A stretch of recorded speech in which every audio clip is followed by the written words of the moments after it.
Great sage, why do you want to go here? Treading on the southern sky, shattering the sky. If you never go back, then you never go back.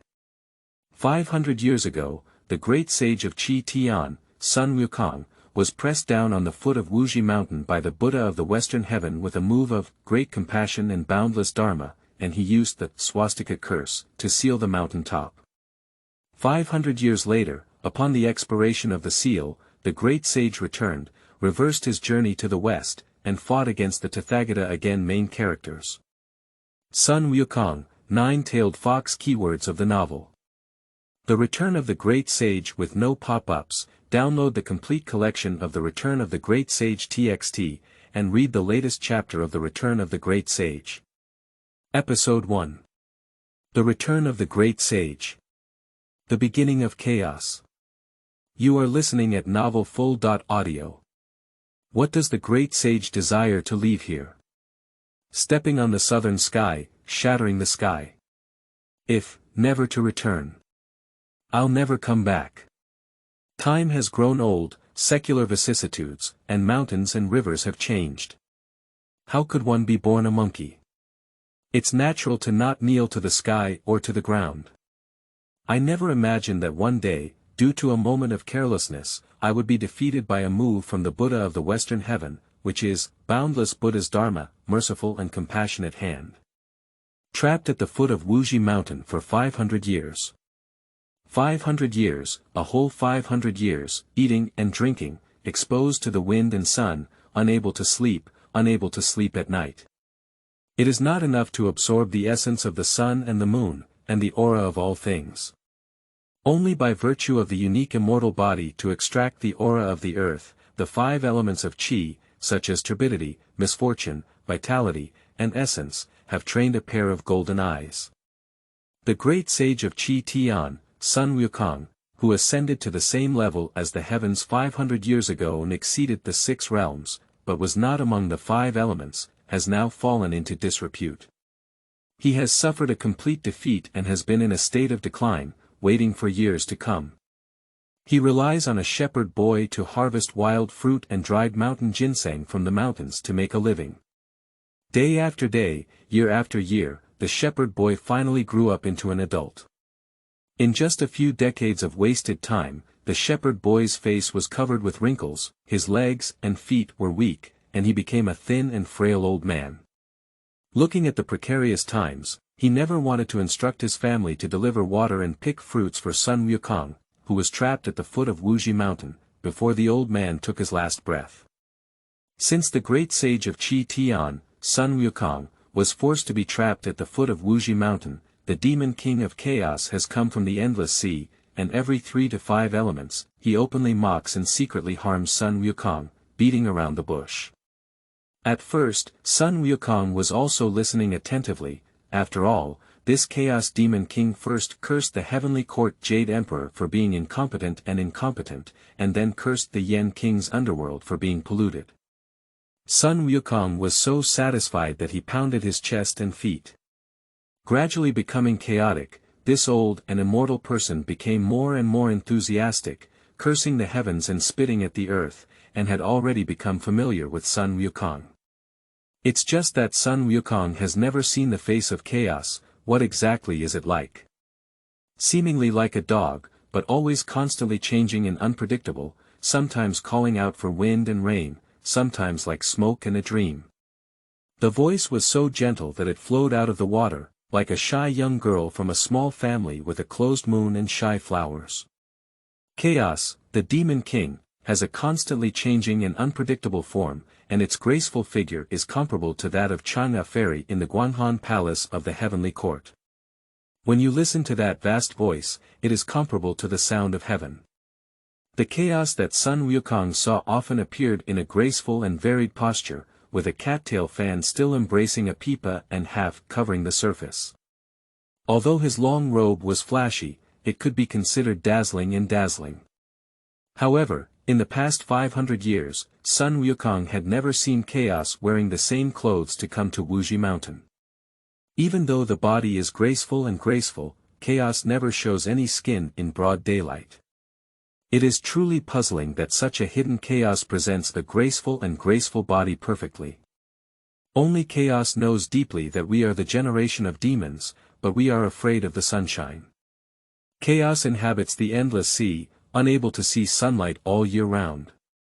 In that dark, obscure, and cold place, he is the six realms' demon king. There is no day without longing to see the sun again, walking openly under the sunshine. Unfortunately, even after thousands of years of cultivation, it is still so close. However, he was not in a hurry either. He only waited for Sun Wukong's 500-year seal to expire, and then he could take this opportunity to overturn the world. Chaos had just begun, and he would see the light of day again. Although Chaos criticized Sun Wukong openly and secretly, he didn't know how despicable Chaos was to Sun Wukong solely based on his copper-headed iron arm and monkey-headed elm head. Chaos also gradually became angry with Sun Wukong, an ignorant monkey, and accused him of being ineffective. Therefore, he simply went straight to the point, named himself as a Taoist, and directly launched a spiritual attack on him, insult Sun Wukong's personality, trample on his dignity, and trample on his self-esteem. However, it is unknown whether it was because after 100 years, Sun Wukong had lost his fighting spirit, or because he was trapped at the foot of these five-finger mountains and had fallen into a state of ignorance. The depressed Sun Wukong ultimately remained indifferent to the mockery or direct insults of Chaos. As the 500-year sealing period approaches, Chaos becomes restless and restless. If this monkey does not awaken again, it may be trapped at the foot of Wuzhi Mountain for a lifetime and will never be able to return. If that were the case, if he wanted to see the sun again, the plan of Chaos would probably be destroyed.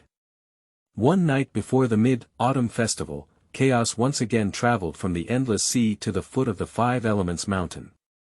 The moon was still bright, except for the divine charm of the year. Ha ha ha. Sun Wukong had already heard the sound of Chaos, who had not seen him before. The gentle and sinister laughter had already become the signature form of Chaos's appearance. The sound lingered in the deep valley for a long time, and the lingering sound was heard.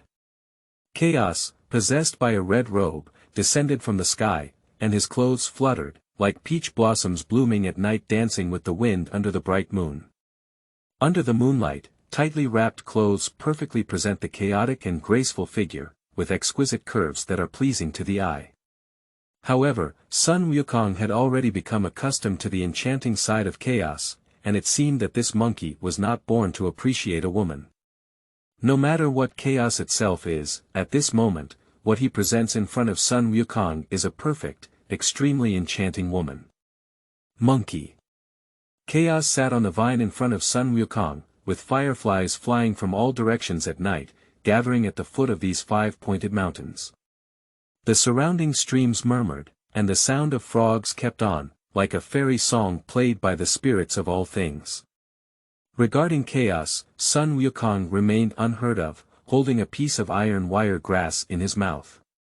The furry grass was like a caterpillar resting on its mouth.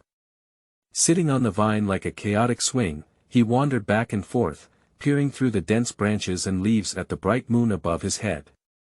He couldn't help but sigh for a moment and looked at the dejected Sun Wukong. Sun Wukong, Sun Wukong. Chaos had already lost patience with the listless Sun Wukong. Look at your appearance of 3 souls not present and 7 souls separated, where can you still have the grace of the great sage of Tian?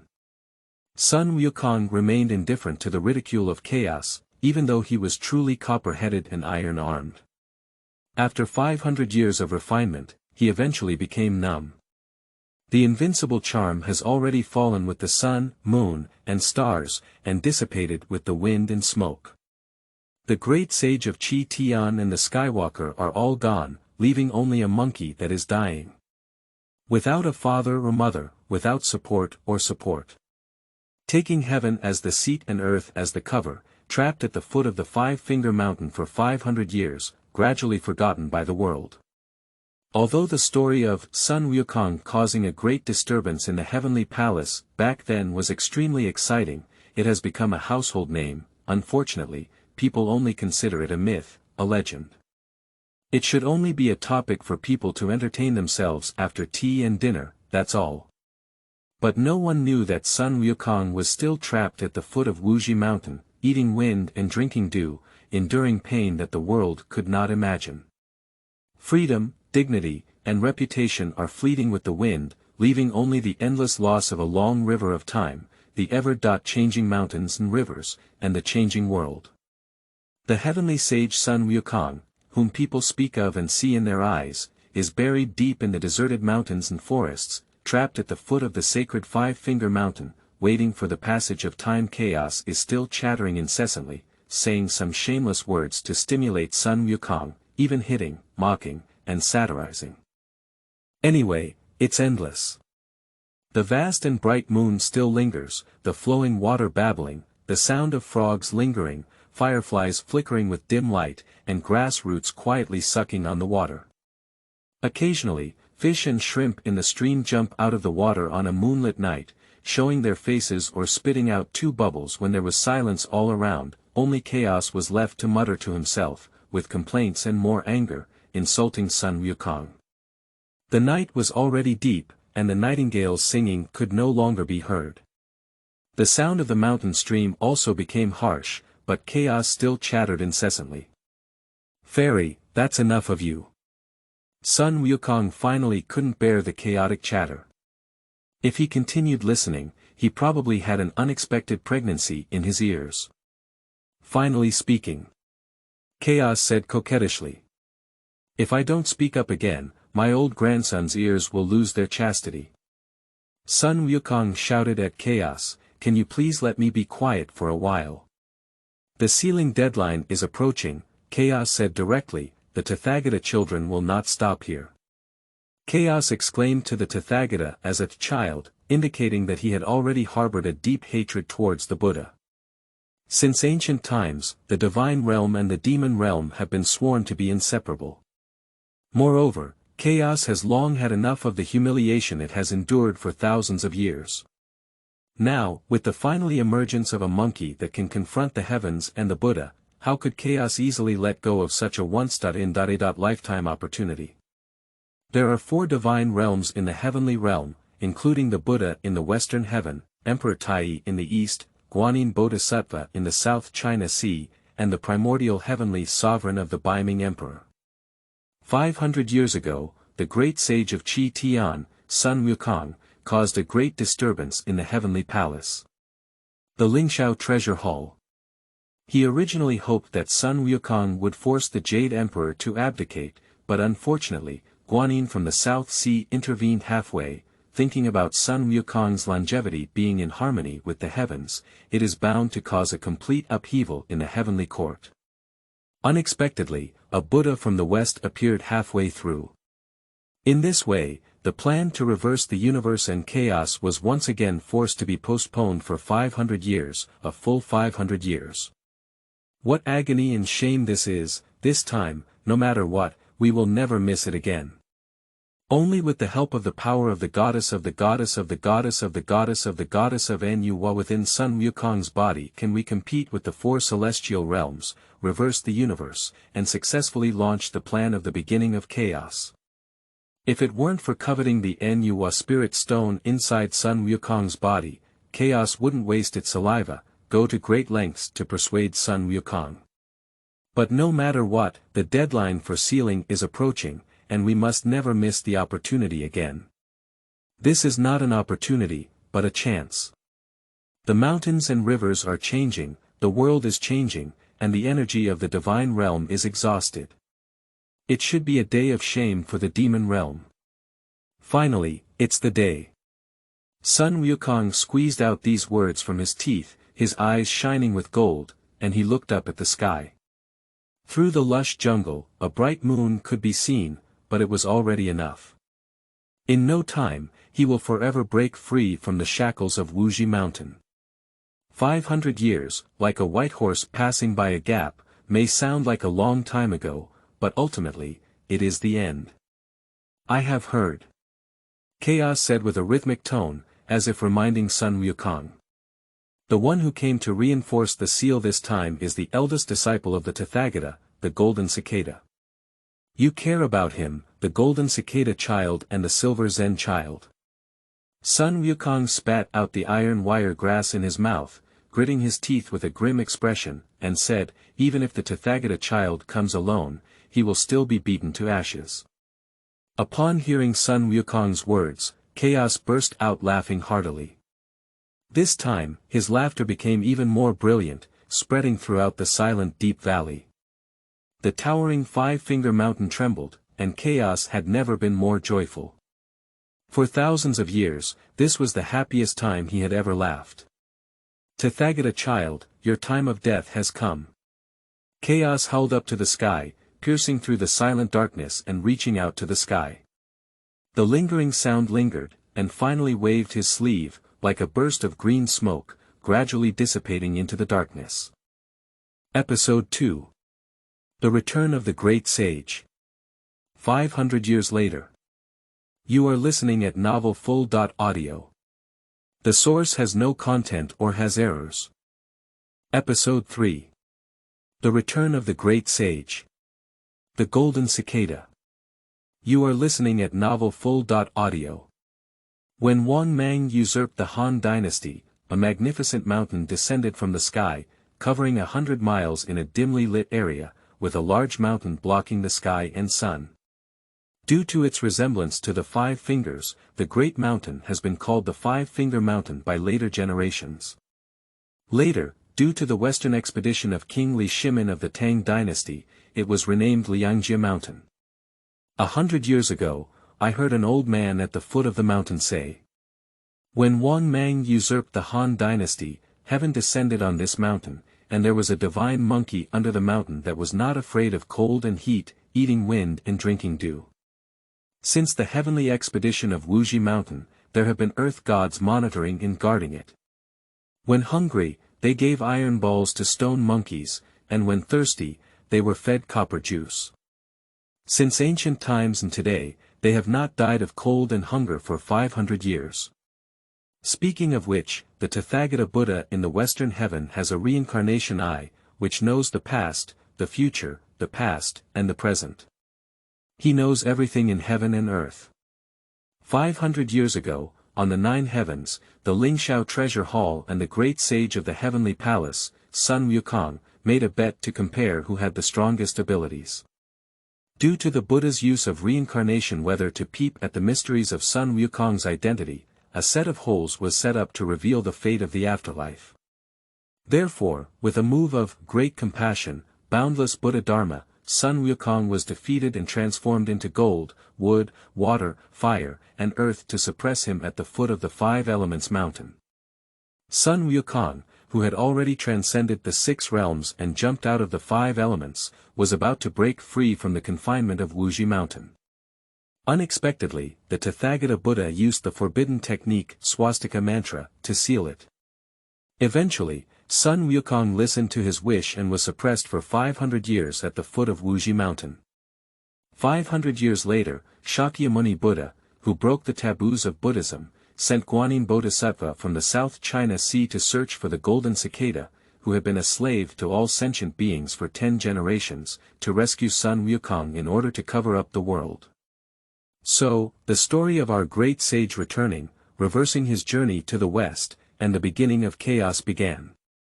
On a scorching summer day, the golden cicada, who had been a slave and saved all beings for 10 generations, had already reincarnated as Tang Xuanzang and was searching for the foot of the 5 Elements Mountain. Looking around, the lava of the Golden Mountain surrounded the 5 Elements Mountain, and the hot lava flow was like a dragon hovering on the mountainside, which was spectacular. The Golden Mountain was shining brightly, with no grass growing. It was actually a severe and scorching heat, making people dare not look directly at it. The water mountains and forests are lush, with a vibrant and dignified scenery. Smoke curls up, giving it the name of the immortal hidden and divine residence. The wooden cliffs and steep cliffs are shimmering with light, flowing down 3,000 feet. The cold pine trees hang upside down, overgrown with weeds, climbing straight up into the clouds, towering and magnificent. The earth mountains and green grass are lush, with boundless views. Flowers bloom everywhere, bees fly and butterflies dance, creating a beautiful world. Tang Xuanzang held a 9-ring tin staff, wore a 4-sided crown and scarf, and was draped in a brocade robe. Legend has it that wearing that brocade robe would prevent him from sinking, falling into hell, and being poisoned. This is the second of the 5 treasures gifted to Tang Xuanzang by the Western Buddha to Guanyin Bodhisattva. Tang Xuanzang looked out into the distance and couldn't help but marvel at his eyes and the places he went. Standing for a long time, wiping the sweat off my forehead with my wide sleeves, a sharp call came from the other end of Wuzhi Mountain.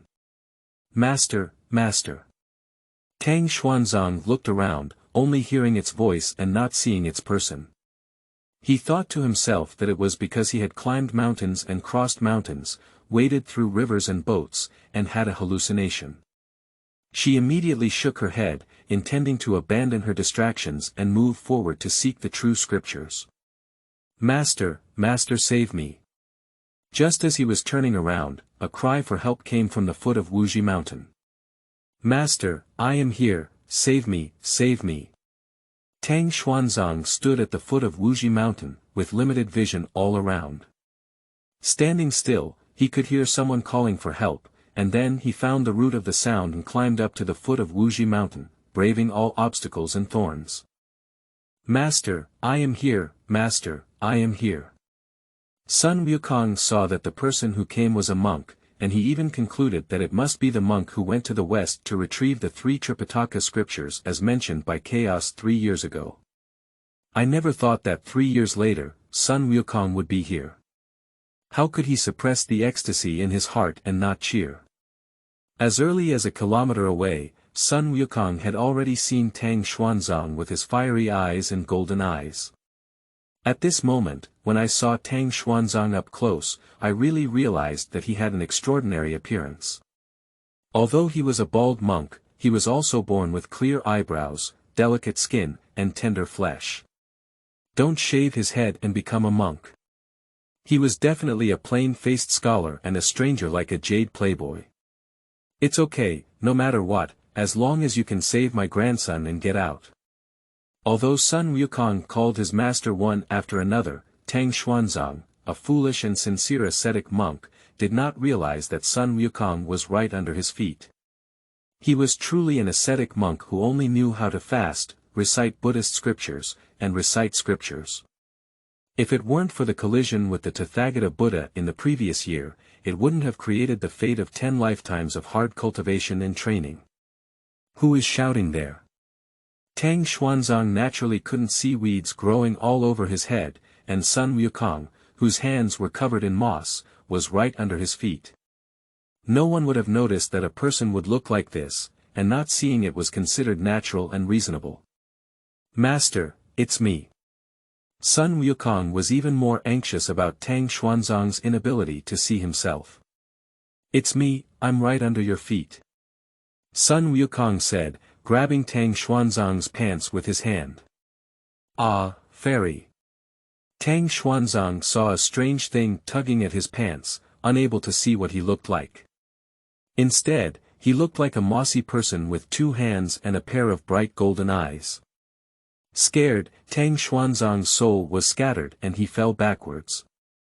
He threw the 9-ring tin stick aside and hurriedly got up to run. Sun Wukong quickly shouted, Master, don't worry, I'm not a monster, I'm not a monster. If you're not a monster, why do you look like this? Tang Xuanzang calmed down after hearing this, but also looked at Sun Wukong with increased vigilance and caution. Why do you call me master? Sun Wukong didn't know why he looked like this, and his sharp-mouthed monkey cheeks were not what he wanted. He didn't want to be covered in hair, and the moss and weeds on his head were not intentionally added by him. They were all caused by the accumulation of time and the changes of mountains and rivers. He doesn't want to go out because he wants to block out the wind and rain, and get less exposure to the wind and sun. Heroes are naturally different from ordinary people. Sun Wukong chuckled and said, Let me ask you, are you a monk from the eastern land of the Tang dynasty who wants to go to the western heaven to retrieve the true scriptures of the 3 Tsangs? After hearing this, Tang Xuanzang naturally clasped his hands together and bowed to the Buddha, saying, Amitabha Buddha, I am from the eastern land of the great Tang dynasty and will go to the western sky to retrieve the scriptures of the three Tripitaka and spread them to all beings. After hearing this, Sun Wukong chuckled even more joyfully and exclaimed, Of course you are my master, right? Why did you say this, benefactor? Tang Xuanzang asked inexplicably, When I first arrived here, I did not accept disciples. Why did I say that I am a master disciple? It's just that. Sun Wukong shook his hand and said, As the Buddhist saying goes, saving a person's life is better than building a level 7 pagoda. Master, please save me first and then explain it to you clearly. This. Tang Xuanzang hesitated as he looked at Sun Wukong, who was so strange. Although Sun Wukong's appearance was not his wish, it was still unclear whether this monkey was a good species. If he were to let it go, and if he acted aggressively, he would harm himself. Perhaps in the future, the people at the foot of the mountain would also be in great danger. Will this rescue or not be saved? Tang Xuanzang fell into a brief contemplation and struggle between good and evil. Master, don't be too suspicious. Sun Wukong saw through Tang Xuanzang's thoughts and immediately assured him, I have been ordered by Guanyin Bodhisattva from the South China Sea to wait for my master and protect Sun Wukong, the great sage of Tian, who went west to collect scriptures. He was suppressed here by the Buddha for 500 years because he didn't know the height and thickness of the sky and disrupted the heavenly court. Now that I have been exposed, I am fully devoted to the Buddha. Since that's the case, how can I save you as a teacher? Tang Xuanzang's defense line was completely shattered, and those who did good naturally had a good heart, and those who were honest and improved naturally did not have a heart of resentment and prevention. This is simple. Sun Wukong pointed to the seal of the Swastika Curse on the top of his 5-finger mountain and said, As long as I remove that spell, I can naturally come out. This. Tang Xuanzang looked up at the towering mountaintop, but did not see any talismans as Sun Wukong had said. He looked at the steep cliffs of Wuzhi Mountain, where it was difficult to move a single step. With his mortal body alone, how could he climb this towering Wuzhi Mountain? This mountain rises high into the clouds, with steep cliffs. Tang Xuanzang said awkwardly, How can I get up there, master? It's okay, Sun Wukong said, taking out a Rui golden cudgel the size of an embroidery needle from his ear and placing it in his palm. Master, please lean on the iron rod and I'll send you up. After finishing speaking, he recited a spell and said, Big, and the golden cudgel naturally grew up to the size of his thighs obediently. Tang Xuanzang was first taken aback, and then he carefully rode on the golden cudgel. Sun Wukong then said, Chi, and the golden cudgel carried Tang Xuanzang up to the sky. Tang Xuanzang had never seen such a marvelous sight before. Above the clouds was a vast expanse of light, and a sea of clouds was dazzling and dazzling, making it an unparalleled beauty. Finally, I saw the talisman with the shape of a swastika and a golden glow pasted on the mountaintop. Tang Xuanzang descended from the golden cudgel and walked to a flat spot on the mountaintop. He knelt down with his palms clasped, reciting Buddhist scriptures on good karma. After reciting the scriptures 3 times, he knelt down with his palm facing up and obediently lowered the swastika mantra from the mountaintop, which happened to be in the palm of Tang Xuanzang's hand. He then leaned against the golden cudgel and descended to the foot of the 5 Elements mountain. Has the talisman been lifted? Sun Wukong retrieved the golden cudgel and put it in his ear, asking Tang Xuanzang. Amitabha Buddha. Tang Xuanzang worshipped the Buddha and said, My Buddha is merciful. Fate arises and fate perishes, and karma brings retribution. May the poor monk do this for good. The talisman instantly turned into ashes in Tang Xuanzang's palm and drifted away with the wind. Sun Wukong breathed a sigh of relief, feeling full of strength all over his body. The feeling of blood boiling 500 years ago had returned. With his head raised and a long howl, he said, Old Tathagata, this world will surely be destroyed by dust and smoke. His face suddenly changed, and he gritted his teeth. The fierce aura in his eyes continued to spread outwards. Suddenly, dark clouds surged in the sky, and the wind swept through the remnants of the clouds. The wind was raging for thousands of miles, flying sand and stones, all sweeping through the world with a power that was like dew and decay. Wukong, you. Tang Xuanzang saw that Sun Wukong's face had changed, and he immediately had a bad feeling that he had made a mistake that he would never hate. Sun Wukong was still the same as him 500 years ago, and his arrogance did not diminish in the slightest, but his anger became even stronger. Tang Xuanzang clasped his hands and immediately said, "Why don't you keep your promise to become a teacher and not cause trouble for evil?" Chaos watched Sun Wukong's every move from the illusion mirror in the endless sea, and laughed heartily when he saw Sun Wukong's overwhelming and manic aura. As expected, Sun Wukong's arrogance remained the same as before, and his ferocity was even hotter than 500 years ago. Especially when I heard Sun Wukong's voice, "Tathagata, this world will surely make you fly into ashes," it made the blood of chaos cool down and start to boil. This is not the anger of Sun Wukong alone, but also the shame and hatred of the entire demon world. 500 years have passed, and it is time for the demon world to shed its shame. The injustices and humiliations of thousands of years can finally be brought back openly and justly. So, what reason is chaos not to laugh heartily? Get out of here now. Sun Wukong shouted angrily at Tang Xuanzang, "My grandson is coming out. Unless you promise me not to do evil again, I will never leave." Tang Xuanzang's resolute face did not show a hint of fear, as if he had an air of, "It would be better for the people of the world to betray me than for the people of the world." He is indeed a complete good person, an ascetic monk who is neither humble nor arrogant. What can I use to save your soul? Anyway, when I destroy the Buddha, tear off his mask and let you, a simple and honest monk, understand what human face and animal heart are. Sun Wukong closed his eyes and seemed to have made a great decision before speaking. "Let's go, I'll promise you." "Are you serious about this?"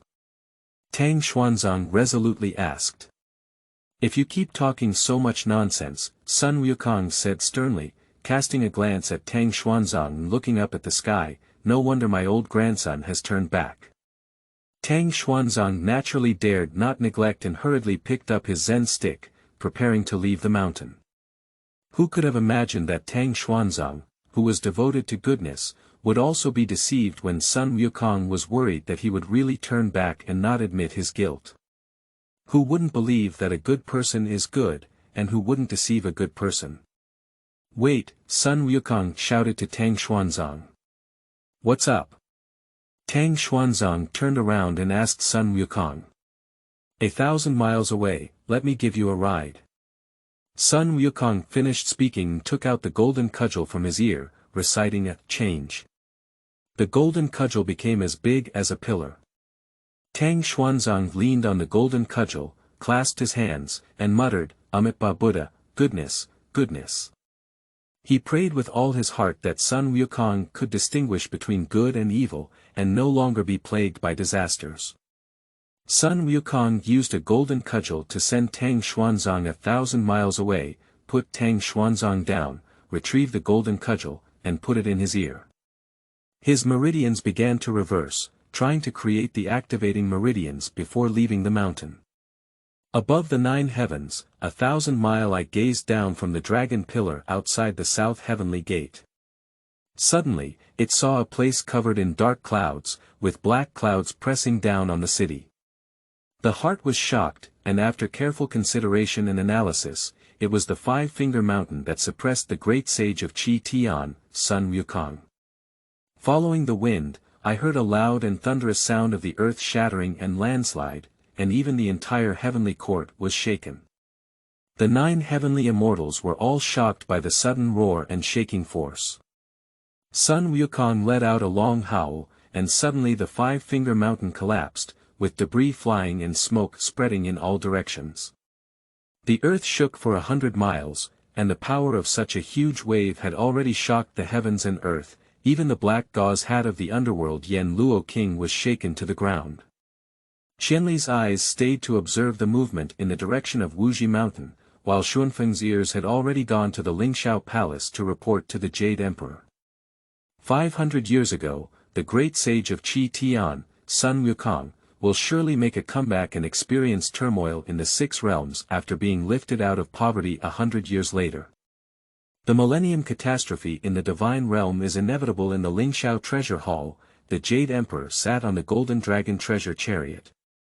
His Highness had already gathered the 3 cleanses, 4 imperial guards, 5 elders, 6 ministers, 7 yuan, 8 levels, 9 yao, 10 capital, 1,000 zhen, and all saints. The purpose is only to discuss the strategies for the return of the great sage and the reversal of the universe. Obviously, the results have not changed much from 500 years ago. Li Jing, the heavenly king holding the tower, remains arrogant and brainless. The third prince of Neza, on the other hand, invited merit and vowed to take the head of Sun Wukong as a witness to his true reputation. As the saying goes, Tai by Jin Xing included Sun Wukong in the immortal class, which made the big and small matters smaller, but was rejected by the Jade Emperor. The Queen Mother is also paying attention to the Western Heaven Buddha. But he didn't know that the Buddha from the West was also gathering with the immortals and Buddhas to discuss strategies to deal with Sun Wukong. The Wuzhi Mountain was razed to the ground by the Monkey King in one thought, and 100 miles around was a mess. All the monsters in the 4 directions hid in the east, seeking refuge. Many beasts and small demons that had not escaped in time were buried in dust and gravel. Sun Wukong, who was out of poverty, stood in the ruins, pointing to the sky and holding his long stick to play with. His gaze was blazing as he stood between heaven and earth, glaring angrily at the western divine realm and cursing loudly. Tathagata, it's been 500 years. This stick will definitely make you fly into ashes. After finishing his words, Xiaoran swung the golden cudgel and jumped up, lifting it up 100 zhang high. He shouted loudly, Tathagata, eat my grandson's stick. The golden cudgel, with a fierce wind, swung towards the western divine realm with a powerful force. In a blink of an eye, the wind and clouds of heaven and earth changed, the earth cracked and collapsed, the western divine domain Optimus Prime suddenly broke and collapsed, the golden tripod of the Buddha realm and the 7 treasures lotus platform tilted, and the water from the lotus pond poured down. Suddenly, the western land was flooded, and a vast ocean was formed. Chaos took this opportunity to excavate an underground river, diverting all the water from the heavenly pool into the endless sea. The water from the heavenly pool on the 7 treasure lotus platform in the Buddha realm dried up, and the 7 golden lotus flowers withered instantly. The western heavenly divine domain suddenly fell into a chaotic state, gradually splitting into pieces as the thunder sound treasure temple slowly disintegrated and melted by chaos. The Tathagata Buddha finally couldn't sit still. He released the light of his relics and said, "Everyone, please be calm and don't be impatient. Let's temporarily go to the Lingxiao treasure hall in the eastern divine domain to seek refuge in the countryside, and discuss the strategy of killing demons and eliminating demons." With this, the light of his relics had already transformed into 70.2 rainbow bridges. The Buddhas stepped onto the rainbow bridge and left for the Lingxiao treasure hall in the eastern divine domain. Wukong. Tang Xuanzang had a premonition that Sun Wukong had caused disaster, harming innocent beings. He was extremely sad and sat cross-legged in meditation, reciting sutras beyond measure, regretting his past. Episode 4. The Return of the Great Sage. The Eastern Divine Realm. You are listening at novelfull.audio. Many immortal families have gathered in the Lingxiao Palace to wait for the Jade Emperor's decree in discussing the extermination of the demon monkey. At this moment, Qianlian suddenly reported that the Western Pure Land Buddha had come to visit. The Queen Mother's eyes lit up, and her heart seemed to have found a life-saving straw. She hurriedly ordered the 4 heavenly masters and the 9 heavenly fairies to open the Jade Capital Treasure Palace, the Taishian Golden Palace, and the Dongyang Hall, intending to invite the Tathagata to become the 9 Dragon Treasure Hall. She ordered all the immortal classes to sit down one by one, arrange for the dragon liver, phoenix marrow, and jade liquid peach to treat each other. At this very moment, the jade clear primitive heavenly sovereign, the upper Qin Lingbao heavenly sovereign, the Tai Qin moral heavenly sovereign, the 5 Qi true sovereigns, the 5 Do star sovereigns, the 3 officials and 4 saints, the 9 Yao true sovereigns, the left assistant, and the right bishop lined up and chanted, "Please think twice, madam." The Queen Mother was momentarily stunned at the sight, then inexplicably furrowed her eyebrows. At this moment, the Jade Emperor also furrowed his brows, making it difficult to understand why many immortal families had said such things. Why did all the immortal families start reciting together without agreement? The Jade Emperor half opened his mouth. This towering Jade Emperor has been practicing since childhood, enduring 1750 tribulations, each lasting 129,600 years. I guess it was because of the hardships of practicing that my mind became stiff and a bit foolish, which is why I asked this question. Announced to the Jade Emperor. At the beginning of the Jade Emperor's reign, the Heavenly Venerable took a step forward and explained, the Tathagata's visit this time is not for any reason, but because the Western Heavenly Divine Domain has returned to the ruins. Just now, the 1,000-mile eye has confirmed that the great sage of Qi Tian, Sun Wukong, has left the Five-Finger Mountain. This comeback must be to avenge the Tathagata's gambling agreement 500 years ago. If we receive the Tathagata, we will inevitably be enemies with Sun Wukong. Therefore, to protect the Eastern Heavenly Domain, all the divine attendants, please ask the Jade Emperor to think twice. Joke. The Jade Emperor angrily rebuked with a wave of his arm, above the 9 heavens, countless divine attendants are so difficult that they can't even compare to a monkey. As the heavenly sovereign of the Eastern Divine Realm, Yuqing Yuanshi cannot be compared to a group of gods. It can be said that when Sun Wukong caused a great disturbance in the heavenly palace, he naturally knew the reason behind it. If it weren't for the incompetence of the Jade Emperor, who obeyed the guidance of the Queen Mother in everything, and belittled Sun Wukong, he wouldn't have been angry with his power against the heavenly court. Besides, what kind of person is that Western Divine Realm Tathagata? Mingli is carrying Buddhist slogans and doing good deeds to all. When he surrendered to Sun Wukong, the Jade Emperor rewarded him with many rewards. As a deity who achieved enlightenment, he surprisingly included all of them in his bag. Such a broad-mindedness is not in line with Buddhism and the practice of helping others without seeking anything in return. Speaking of the gambling with Sun Wukong back then, perhaps others don't know what happened. He, the primordial heavenly lord, was very clear. If it weren't for deceiving Sun Wukong to unravel the mystery of his identity, even if the Tathagata Buddha used his reincarnation eyes, he wouldn't be able to help Sun Wukong. Furthermore, regardless of the deceitful nature of the war, the winner is the king. Speaking of the Buddhist forbidden technique, swastika mantra, further illustrates that the Tathagata is not a good kind, and it is probably already a wolf's ambition to unify the 9 heavenly realms and bring the gods back.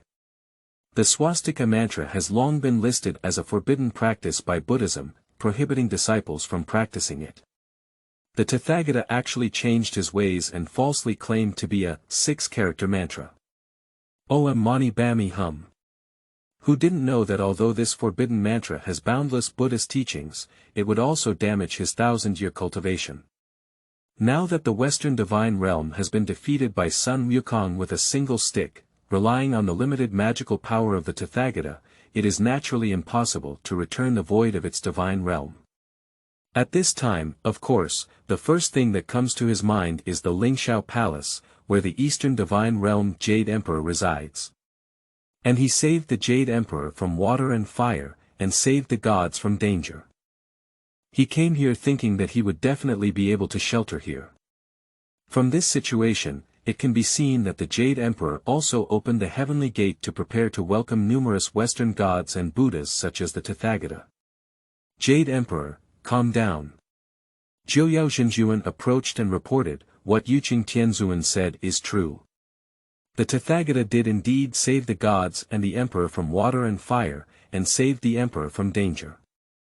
However, this time the Tathagata was defeated by Sun Wukong and came to seek refuge. If they were to be taken in, they would inevitably be enemies with Sun Wukong. If they were not seen, it may not appear that the emperor is not righteous. So what should I do, according to the true Lord? The Jade Emperor interrupted Jiuyao's words and asked back. I still have lingering fear when I think of the disaster that occurred 500 years ago, and now I am also starting to be cautious. The heavenly realm is 99 heavenly realms. Upon hearing this, Jiuyao Xinjuan replied, there are 4 divine realms above these 9 heavenly realms. Now that the West has been destroyed, and there are only 3 divine realms left, why did the Tathagata come to this eastern divine realm? Jiuyao Xinjuan seemed to deliberately show off his mysticism. Understanding people all know why. Speaking of which, the 9 heavens and the eastern divine domain of the Jade Emperor are respected, and their power and strength are considered high and influential. Guanyin Bodhisattva in the South China Sea is all of the female generation, and Emperor Baiming Yuanshi Tianzuan has never participated in the governance of immortals and Buddhas. When Sun Wukong caused chaos in the heavenly palace, the emperor did not appear.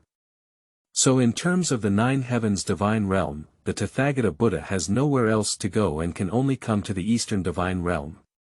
Jiuyao Xinjuan. The Queen Mother couldn't hear any indirect words, so she said, don't hide it. This is not the time, just speak up. Yes, said Jiuyao Xinjuan bluntly, in the opinion of the little god, it's better to invite the Tathagata to stay temporarily in the 12 heavens. This way, it can ensure peace in the eastern divine realm, not offend the Tathagata, and not be enemies with Sun Wukong. After listening to the words of Jiuyao Xinjuan, the gods began to discuss one after another. At this moment, the Tathagata Buddha led the Buddhas to the south gate, but they were politely refused. Although the Tathagata Buddha's face was calm, his heart was already surging and surging. Back in the day, your Jade Emperor only sent 2 divine attendants the size of sesame and mung beans to the western heaven for help. Without saying a word, he came to rescue him. This time, he had no choice but to surrender and come, only to temporarily stay for 2 days. Unexpectedly, he was politely refused the door. What a humiliation this is. But let's take a look at these 10 Buddhist realms, with thousands of sentient beings from various Buddhist sections. As Western lords, they can also disregard the overall situation. Otherwise, relying on their Tathagata, there is no need to worry about finding a place to live. But now that we have reached the point of extreme poverty, we can only wait for the Jade Emperor's reply again. Fortunately, not long after, the divine attendant came to report that he could enter. Although the messenger said that the Jade Emperor had already prepared a banquet and waited for the Tathagata for a long time, the ghost would believe such grandiose words. However, despite this, the Tathagata never showed any displeasure on his face. When the Buddhas followed the messenger into the Lingxiao palace, they did indeed see a banquet set up.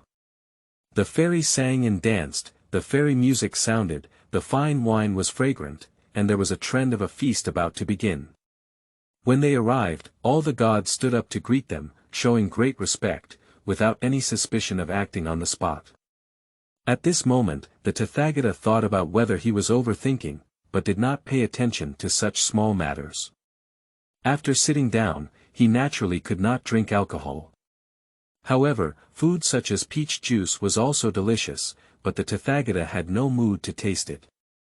The primary task of this trip is to unite with the Jade Emperor to discuss the execution of Sun Wukong, the monkey. But after a long time, there was no hint from the Jade Emperor, and even no mention of Sun Wukong's escape from poverty. Is it difficult?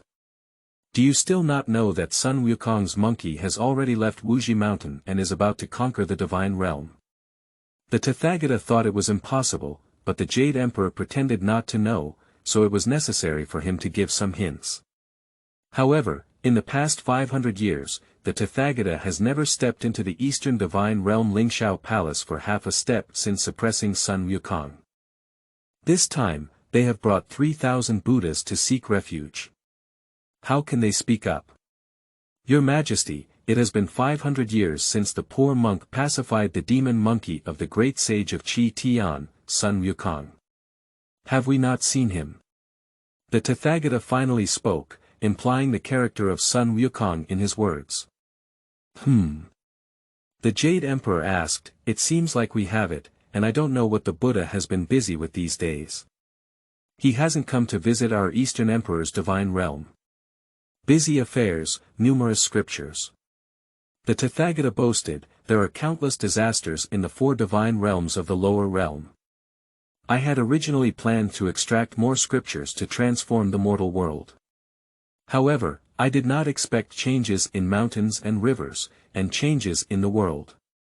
As a result, I couldn't escape. The Jade Emperor knew the purpose of the Tathagata's visit and wanted to give him a step down. He simply asked, is there any disaster in the Western divine realm? After listening to the Jade Emperor, he understood the meaning behind his words, and the Tathagata went straight to the point. It can be considered a thing of the past. When the poor monk remembered and showed mercy, he suppressed the so-called great sage of Tian, son Wukong, under the 5 Elements mountain. He had originally planned that the monkey Splash would have a divine power in 500 years, and he would be introduced to cultivate his character and become a Buddha on the ground. However, he was stubborn and was about to come out. However, taking advantage of the unpreparedness of the Buddhas, he knocked down the 7-treasure lotus terrace, causing the underwater realm of the heavenly pool to flow into the endless sea. Son Wukong. After hearing this, the Jade Emperor pretended and said, but that stone monkey son Wukong, who caused a great disturbance in the heavenly palace 500 years ago. It's the monkey splashing, said the Tathagata. In addition to greeting His Majesty, we are also discussing ways to eliminate demons. Where is the demon monkey now? Asked the Jade Emperor. I don't know where I am. The Tathagata replied, so I came to discuss countermeasures with the Jade Emperor. Anyway, the Jade Emperor stopped and said, the Tathagata can still stay with me. When I send the 1,000-mile eye and wind ear to investigate the virtual and real world, once we find the trace of the demon queen, we can sow a trap to capture and kill her. That's great, replied the Tathagata. At present, in order to express his intention, the Jade Emperor issued an order to explore the whereabouts of son Wukong in the lower realm with the 1,000-mile eye and the wind following ear. Qianli's eyes and ears followed the wind, causing her to soar in the clouds and mist. On the 9 heavens, the Jade Emperor in the Eastern Emperor's divine realm was already unable to retain 3,000 Buddhas. Therefore, the Jade Emperor led the Tathagata and other 3,000 Buddhas to the 12 heavens to temporarily seek refuge. At this moment, the Tathagata no longer has the power of freedom and sovereignty. Even if they know that the Jade Emperor is taking a wise and safe action, they have no choice but to follow the instructions of the Jade Emperor. The Jade Emperor ordered Baima 1 to go to the Imperial Horse Academy to bring the Heavenly Horse, and also brought the Heavenly Dragon treasure chariot. He divided it into several parts and carried 3,000 Buddhas to the 12 heavenly gates. The 12 heavens are under the jurisdiction of the Emperor. Although the Jade Emperor and the Emperor are brothers, without the Emperor's edict, the heavenly gate guards cannot open the door and allow passage. When the messenger went to report for a while and came back, he said that the Emperor was taking a nap and could only reply after waking up. The Jade Emperor asked when he would wake up, but the messenger shook his head and said he didn't know. This Emperor doesn't even give face to the Jade Emperor, let alone the Tathagata. The gods and Buddhas were shut down. Although the Emperor had the suspicion of intentionally closing the door and not seeing, the Jade Emperor could only pretend to be indifferent and understand it as a reasonable accident.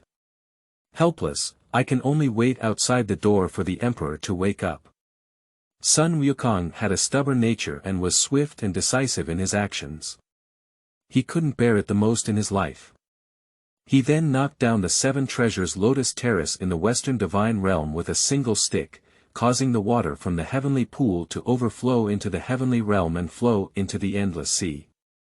I was overjoyed and planned to chase the Tathagata all the way, but halfway through, I was taken back by chaos. What are you blocking me for? Son Wukong angrily accused chaos, why don't you let me kill you to heaven? What's the rush?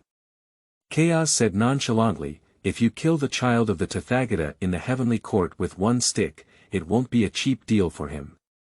Think about how much we've suffered, and this time let him taste the pain of being tortured to death. Chaos knew that the Buddha had sealed Sun Wukong at the foot of Wuzhi Mountain for thousands of years, but it took him thousands of years of magical power. Now it is effortless to kill him, but he is unwilling to do so because he wants to slowly torment the Buddha, just like he tormented himself in the past, asking him not to seek life or death. But he cannot tell Sun Wukong the fact that the Tathagata is now vulnerable to a single blow. Sun Wukong was in a hurry, but he couldn't let Sun Wukong ruin his plan. He had already anticipated that the Tathagata would be rejected by the Jade Emperor. Next, it's about how to torture the Buddha. Where did so much trouble come from? Sun Wukong angrily said, why don't we just kill him with one stick and end it? Chaos brushed his sleeve and said, a jade becomes a great artifact. You must disregard the small details. Look at your impatience, when can you make changes? I'm just a monkey, Sun Wukong said. I can't change it. Chaos said helplessly, let the Tathagata children live an additional 3 days. You haven't returned to Wuzhi Mountain in 500 years, don't you want to go back and see? Speaking of the water curtain cave in Wuzhi Mountain, Sun Wukong couldn't help but tap his head and said, yes, I don't know how my group of monkeys have been these years. Go back and take a look, Chaos said. How about we kill Jichangshan again in 3 days? Excellent, excellent. Sun Wukong jumped off the chaotic skull throne and exclaimed with joy, I'll go too. With these words, he soared out of the endless sea and headed straight towards the direction of the water curtain cave on the flower and fruit mountain in Dongxing Shenzhou. Chaos let out a long roar, turned around and took a step, only to find that she was stepping on a banana peel and fell backwards with a loud clatter. She fell and felt pain, then got up and saw that the palace was covered in banana peels thrown by Sun Wukong. She was so angry that she couldn't help but curse, stinky monkey, this place must peel off your skin, hiss. Chaos touched her buttocks, waved her big arm, and suddenly a strong wind blew out the banana peels on the ground. Episode 5. The Return of the Great Sage. Six-Eared Macaque. You are listening at novelfull.audio. After Sun Wukong emerged from the endless sea, he somersaulted for a distance of 108,000 miles and in the blink of an eye, he had already arrived at Dongxing Shenzhou, the land of Wuzhi Mountain Water Curtain Cave. Sun Wukong stood on the rock in front of the waterfall, holding his arms for a little while, and suddenly shouted loudly, children, I am back. Even if the sound of the waterfall roars loudly, it cannot conceal the earth-shattering cry of the great sage, which is a roar from the heart. Echoes echoed in the empty valleys between the towering mountains and valleys, enduring for a long time. I am Sun Wukong, the great sage of Tian who caused a great disturbance in the heavenly palace 500 years ago. The children should come out to welcome me. Sun Wukong shouted again, carrying the golden cudgel on his shoulder. He couldn't help but feel overjoyed. Although he had already been eager to see the lively appearance of the monkeys, he couldn't lose his true nature. If the monkeys didn't come out to welcome me, he would never have gone in. But after a long time, the monkeys did not come out to welcome him, which made Sun Wukong feel regretful. But Sun Wukong didn't know that he had been trapped at the foot of Wuzhi Mountain 500 years ago. The water curtain cave of Wuzhi Mountain had already been occupied by the six-eared macaques and proclaimed himself king. Now, those monkeys don't even recognize Sun Wukong. After a gap of 500 years, which monkey can recognize Sun Wukong, the great sage of Tian who caused chaos in the Tiangong Show and Tianqi back then? King, there is a stone monkey outside the door shouting incessantly. A white monkey reported to the six-eared macaque sitting in a high position, what do you call yourself, the great sage of heaven, Sun Wukong? Sun Wukong. The six-eared macaque raised its eyebrows, lowered its high and raised legs, and tilted its body, saying, "Are you sure you're the son Wukong who caused a big uproar in the heavenly palace 500 years ago?" "That's what he said," the white ape said. "The king, go and take a look." The six-eared macaque squinted its eyes, wondering if Sun Wukong had been suppressed by the Buddha at the foot of Wuzhi Mountain. How could another monkey claiming to be Sun Wukong come out of this Dongxing divine land? No amount of suspicion at the moment is of no use. As long as you go out and explore, you will know the truth. So he hurriedly left the water curtain cave to explore the void and reality, and as he approached the entrance, he did indeed see Sun Wukong standing on the rock of the waterfall, imposing, with an air of defiance. "Where are the demons and gods making noise here?" The six-eared macaque leaped out of the water curtain cave and stood on the rock opposite Sun Wukong, glaring angrily at him. Sun Wukong glanced at the six-eared macaque, and in his eyes, the extraordinary six-eared macaque was nothing more than a small servant, not enough to be taken seriously. Many monkeys in the cave hid in the dark, watching everything outside the cave, and no one dared to go out. Demon God. Sun Wukong glared angrily at the six-eared macaque with his arm in his arms and asked, "Do you know this king?" Although the six-eared macaque had heard of the story of Sun Wukong causing chaos in the heavenly palace, he had never seen what Sun Wukong looked like before. Let's see how this person in front of him bears some resemblance to the legendary sage Sun Wukong. "Are you Sun Wukong, who caused a great disturbance in the heavenly palace 500 years ago?" The six-eared macaque showed no fear and said, "I wonder why the great sage suddenly visited the water curtain cave on Wuzhi Mountain." The six-eared macaque naturally knew that this water curtain cave on Wuzhi Mountain was Sun Wukong's territory 500 years ago, but in his opinion, it had already happened for the past 500 years, this time and that time. The current king of Wuzhi Mountain water curtain cave is his six-eared macaque, not the former Sun Wukong. The sun is shining brightly in the sky, and the clear sky stretches for thousands of miles. The foothills of the mountains in all directions are stacked with endless peaks, and the waterfall flows down like a white train for 3,000 feet, with a rumbling sound echoing from 100 miles away. 500 years ago, this was once the territory of Sun Wukong.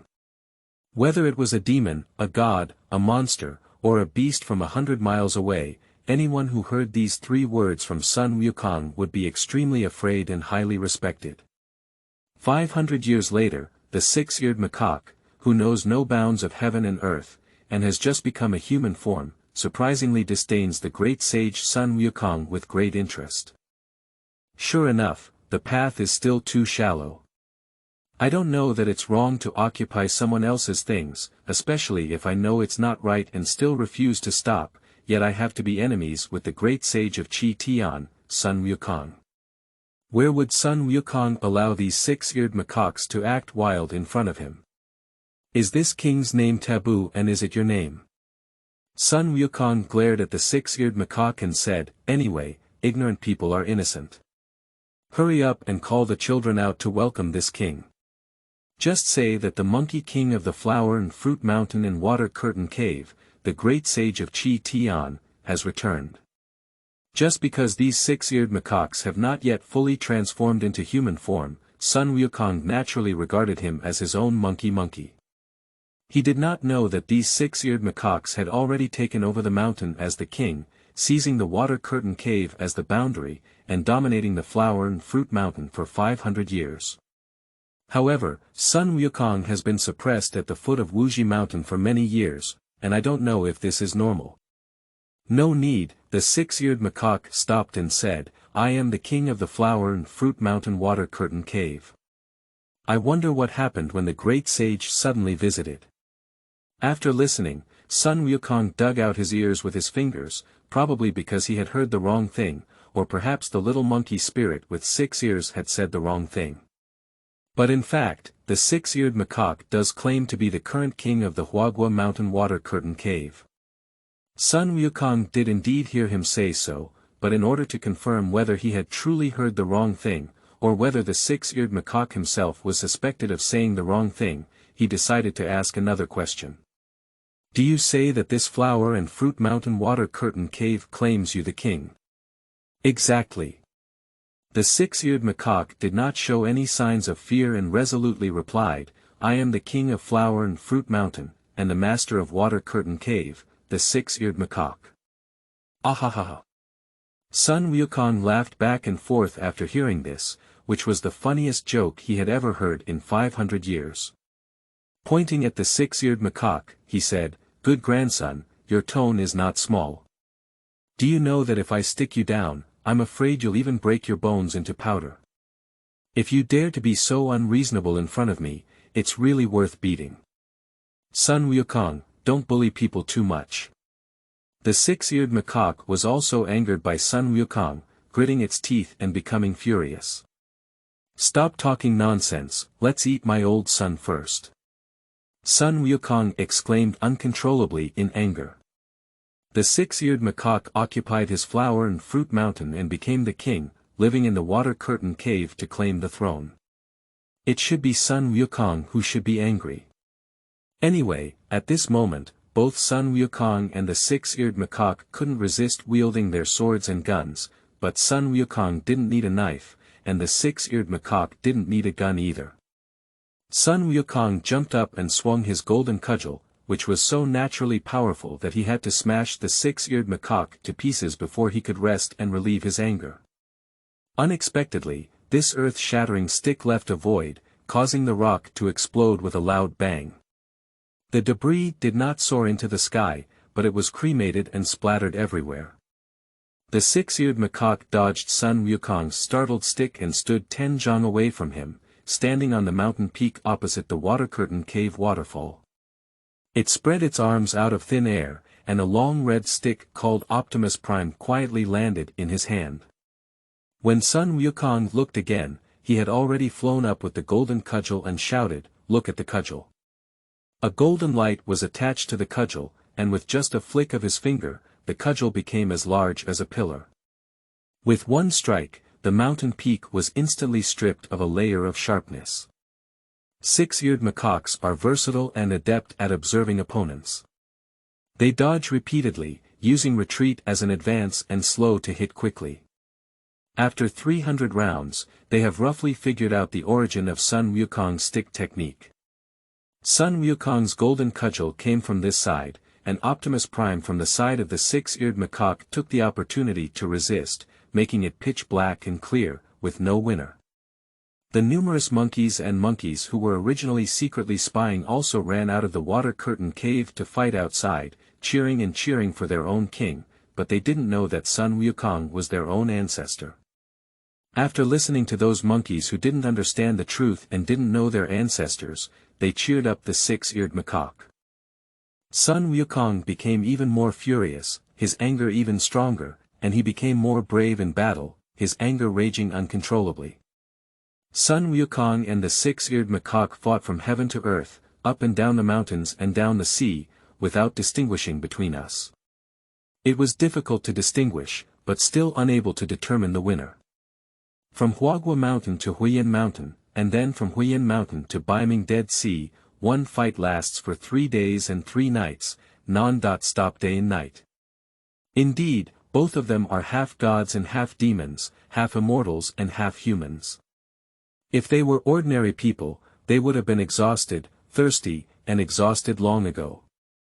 But the six-eared macaque and Sun Wukong never fed a grain of rice, drank a drop of water, rested for a second, and closed their eyes for 3 days and 3 nights. This battle is well known to the world, and no one in heaven or earth knows it. Qianlian and Xuanfeng'er stood on the top of Mount Taishan Mountain to watch the battle between Monkey King and six-eared macaque. They didn't eat for 3 days and nights. They didn't dare to close their eyes. They were so frightened that they forgot the instructions of the Jade Emperor and the event of reporting the whereabouts of Monkey King back to heaven. Then look at the Monkey King raising a jade-like golden cudgel to hit the six-eared macaques on the top of Mount Taishan Mountain. Qianli hurriedly dodged, while Shunfeng'er only heard a loud roar.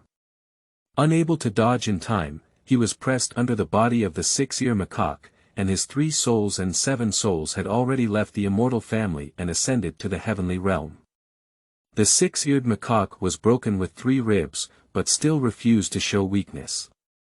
It stood up and grabbed the body of the downwind ear, took away the 3 immortal bones of the downwind ear, and replaced them with its own. This exchange is remarkable. The 6-eared macaque, which was originally a demon-like body with the blood of a spirit monkey, immediately transformed and began to expand into a huge creature. It was 100 zhang tall, with a waist circumference as wide as the Yellow River, and tusks much larger than pillars. Stand up, comparable to Mount Taishan, towering into the clouds, awe-inspiring, it is frightening to see. But Sun Wukong originally did not have a heart, so he did not have 3 souls and 7 souls, so he could not be considered to have lost his soul. Sun Wukong, nurtured by the spirit of heaven and earth, would not be afraid of such superficial monsters. Immediately, he also changed his position and tried his best to become a state comparable to Mount Taishan. He held the jade-like golden cudgel and fought with the 6-eared macaque. Sun Wukong, go to hell. The 6-eared macaque once again wielded Qin Tianzhu and struck the sky and ground towards Sun Wukong's head. Sun Wukong didn't have time to withdraw and dodge, so he had to face each other with a stick and simply caught it. However, he was suppressed by the 6-eared macaque, and his feet had already sunk deeply into the ground 100 meters deep. There was a slight stalemate, and Sun Wukong's body had already sunk into the mud pit of the earth, approaching his waist. Sun Wukong couldn't bear the immense power of the 6-eared macaque, so he decided to abandon his golden cudgel and flee to the earth. The 6-eared macaque suddenly discovered that Sun Wukong had escaped from the ground and pounced in the air. However, his body was too large, and he was a bit slow to move. Before he could turn around, he heard Sun Wukong shouting from behind, "Eat my old Sun Hunyuan Thunderbolt stick." This time, the 6-eared macaque couldn't escape in time and let out a scream. Its body was broken into 2 sections by Sun Wukong's stick blocking its waist. Ah! The 6-eared macaque let out a miserable howl as its upper and lower bodies had already separated, and its body instantly shrunk like dehydration, just like an ordinary body. Sun Wukong took a step forward and was about to smash the brain of the 6-eared macaque with a stick, but a fire wheel flew in from somewhere. Sun Wukong dodged the fire wheel, but upon closer inspection, the 6-eared macaque had already fled. I could only hear the 6-eared macaque let out a mournful roar. Sun Wukong, I will come back again. Sun Wukong ignored the words of his defeated general, the 6-eared macaque, and when he looked closely, he saw the 3rd Prince Neza, who was standing on an invincible wind and fire wheel, holding a red tassel gun, and wrapped in a dragon band around his waist. It seemed like he was still wet in the air, with a murderous expression on his face. Seeing Neza as the visitor, Sun Wukong held his stick on his shoulder and laughed even more happily. Neza, for 500 years, has it been difficult for you to wean yet? Ha ha ha. Sun Wukong naturally mocked Neza for never growing up, who was extremely cute. If Neza were not his enemy, Sun Wukong would not have fought against Neza, this child. Looking on the other side, Prince Neza's face turned red and swollen with anger. He wished he could eat Sun Wukong's flesh, drink his blood, and then pull out the monkey hair all over his body, making a blanket and pressing it under his buttocks to relieve his anger. Chapter 6. The Return of the Great Sage. The True Lord of Jiuyao. You are listening at novelfull.audio. Above the 12 heavens, the Tathagata and 3,000 other Buddhas waited outside the door with the Jade Emperor for a long time, but they did not receive any imperial orders. The Jade Emperor was impatient and led the Tathagata and his team back to the 9 heavens, the Lingxiao treasure hall. At this point, a messenger had already arrived to report the discovery of Sun Wukong's whereabouts, and Prince Neza had already gone to the lower world to slay demons and eliminate demons. Upon hearing this, the Jade Emperor immediately issued an order to capture the demon monkey Sun Wukong. Toda Heavenly King Li Jing was worried about the safety of his son Neza, so he volunteered to play as a vanguard and promised to kill the demon monkey Sun Wukong. The Jade Emperor knew that Li Jing, the heavenly king of Toda, was worried about his own son and would also sell him a favor. He said, "I know that the heavenly king is worried about Neza. You can lead 100,000 heavenly soldiers and 80,000 divine generals to fight against Sun Wukong in the lower world. Command." The heavenly king of Toda thanked the Jade Emperor for his favor and withdrew from the Lingxiao palace to rescue Neza in the mortal world. Apart from the Toda heavenly king, no one else volunteered to fight, which deeply saddened the Jade Emperor. There were many generals of the god of war on the 9 heavenly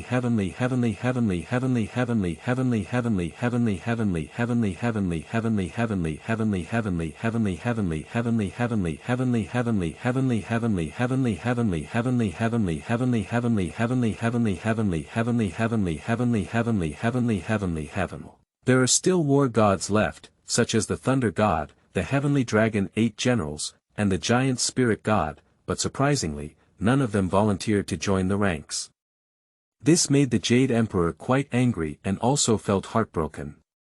Is it possible that none of the 4 divine generals, 8 extreme elders, millions of true rulers, and thousands of holy spirits can defeat the stone monkey above the 9 heavenly heavens in this hall?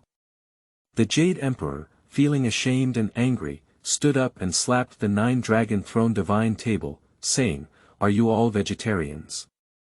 The gods below the main hall looked at each other, to the point of whispering.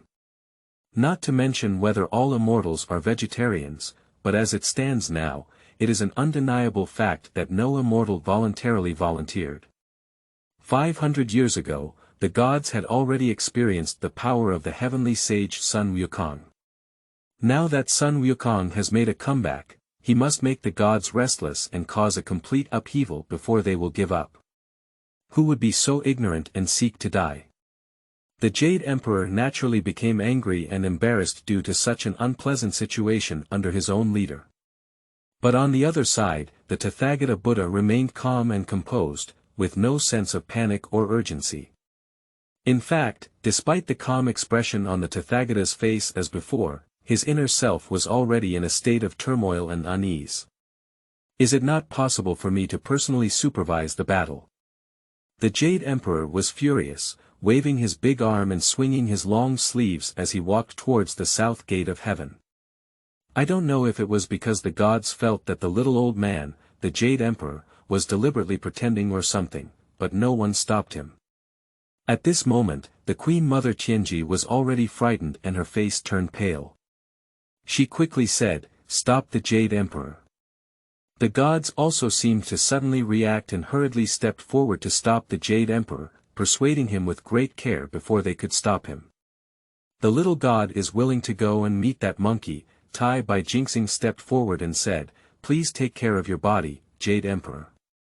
Xiao Shen also followed Tai Bai Jinxing, said Jiuyao Zhenjuan at this moment.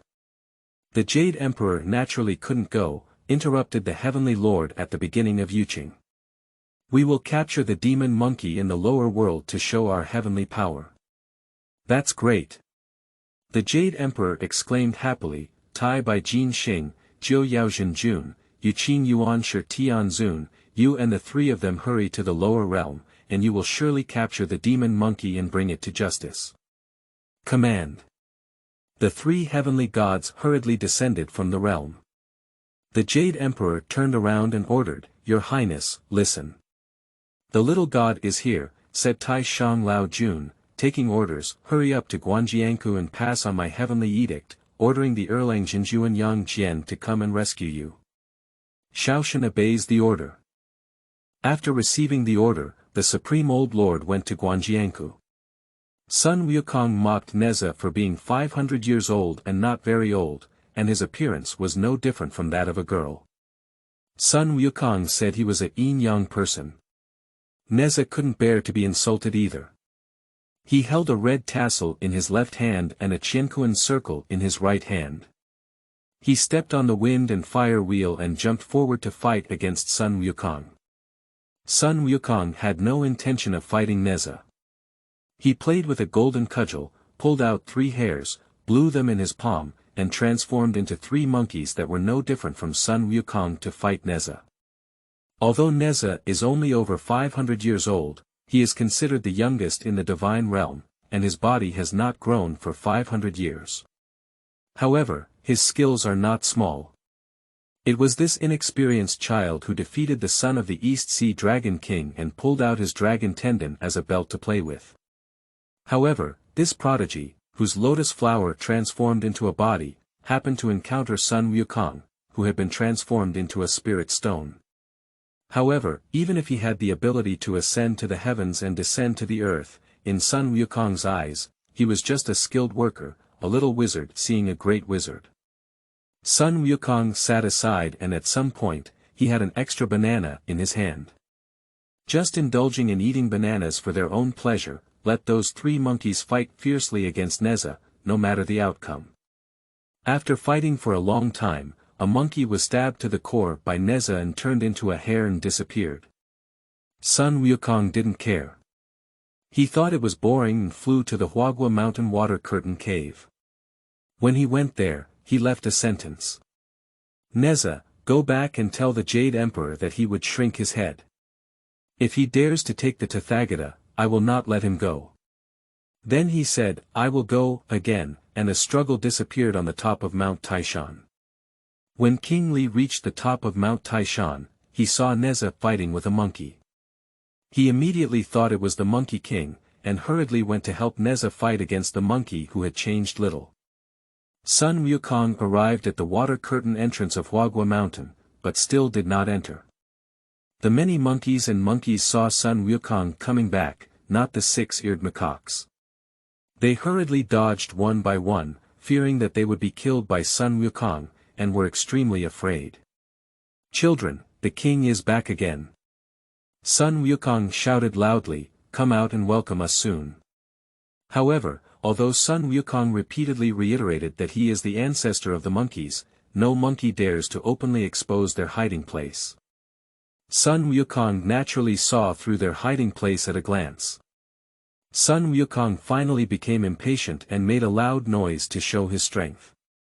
He said, your king has been beaten to death by my own stick. Now I am the king of the water curtain cave in Wuzhi Mountain, which is your king. Come out and welcome me. At this moment, the snow-white monkey walked out with a frightened heart and shouted, King, are you really Sun Wukong, the great sage of Tian who caused a great disturbance in the heavenly palace 500 years ago? The white ape naturally heard Sun Wukong say that he had already killed the 6-eared macaque, and was extremely afraid. If he did not follow Sun Wukong's instructions, he might also end up in a different situation. He was so scared that he was at a loss and could only accept the defeat. At least, he came out to welcome Sun Wukong, demonstrating his sincere obedience and hoping to avoid disaster. That's fake.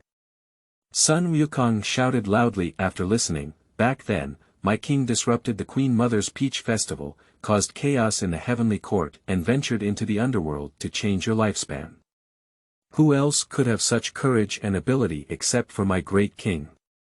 After listening to Sun Wukong's words, the group of monkeys who have survived for 500 years finally recognized that the Sun Wukong in front of them is the same as the great sage of Tian back then.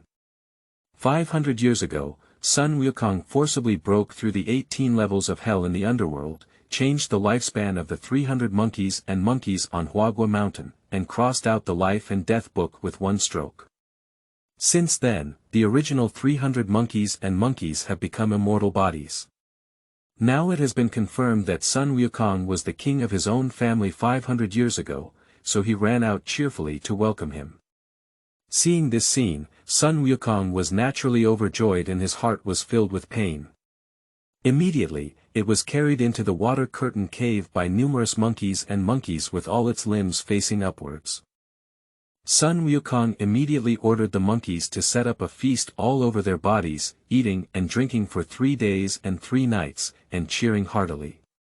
100 miles away, many little demons have heard that the great sage of Tian, Sun Wukong, who lived 500 years ago, has returned and all of them have come to worship and give gifts. Numerous demons, gods, and demons drank heavily in the water curtain cave overnight, and continued to sing and drink happily the next day. How could a divine army descend from heaven and shout at the water curtain entrance of Wuzhi Mountain? Great King, it's not good. The white ape rushed into the cave and said in fear, Wuzhi Mountain is surrounded by the heavenly gods. After hearing this, Sun Wukong laughed heartily and comforted the white ape, saying, Don't be afraid, you shouldn't panic. This scene has been witnessed by the king 500 years ago, and it is actually a bluff. After hearing Sun Wukong's resolute words, many little demon monkeys and monkeys gave 100,000 words of relief, just eating, drinking, dancing, and cheering, completely ignoring the gods from all directions. Although the heavenly gods surrounded the flower and fruit mountain in groups and blocked the entrance of the water curtain cave, no one dared to enter the cave. They only shouted at the cave entrance, but after a day and a night of shouting, they did not see a monkey come out to fight.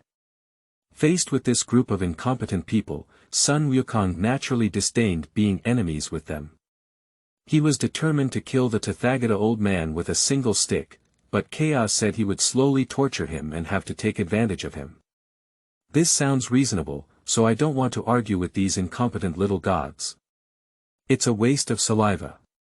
I'll just wait for 3 days to kill Jichangshan, so that I can beat the Tathagata old man up and make him eat some iron pills and drink some monkey urine in public to relieve his anger. Thinking this way, Sun Wukong couldn't help but laugh and beat his chest and feet, exclaiming that he was satisfied. He picked up the wine jar and drank it all in one gulp, then threw it out of the water curtain hole. Li Jing, the heavenly king of Toda, saw a dark object flying outside the cave. He hurriedly stepped forward and punched it with a crisp sound, shattering the wine jar. The gods had a false alarm, it turned out to be just a wine jar. Looking at Li Jing, the heavenly king of Toda, his face turned pale with fear. The gods couldn't help but laugh. Li Jing felt embarrassed, and Neza naturally felt embarrassed too. I'll go in and take a look. Neza took a step forward to save face for his father and was about to fly away, but was stopped by the heavenly king of Toda, Li Jing. Don't be impulsive. Li Jing was naturally worried that if Neza entered Sun Wukong's lair, it would be more or less unlucky. Moreover, many war gods were here, and they were all silent. Why should a child show off their heroic strength? He immediately hinted, You are not familiar with this water curtain cave. Who knows what deadly mechanism Sun Wukong set up inside? Trembling into it is absolutely forbidden. Who is familiar with this water curtain cave? How about going and inquire about it? Neza said casually. At this moment, Tai Bai Jin Xing's face showed an unpleasant expression.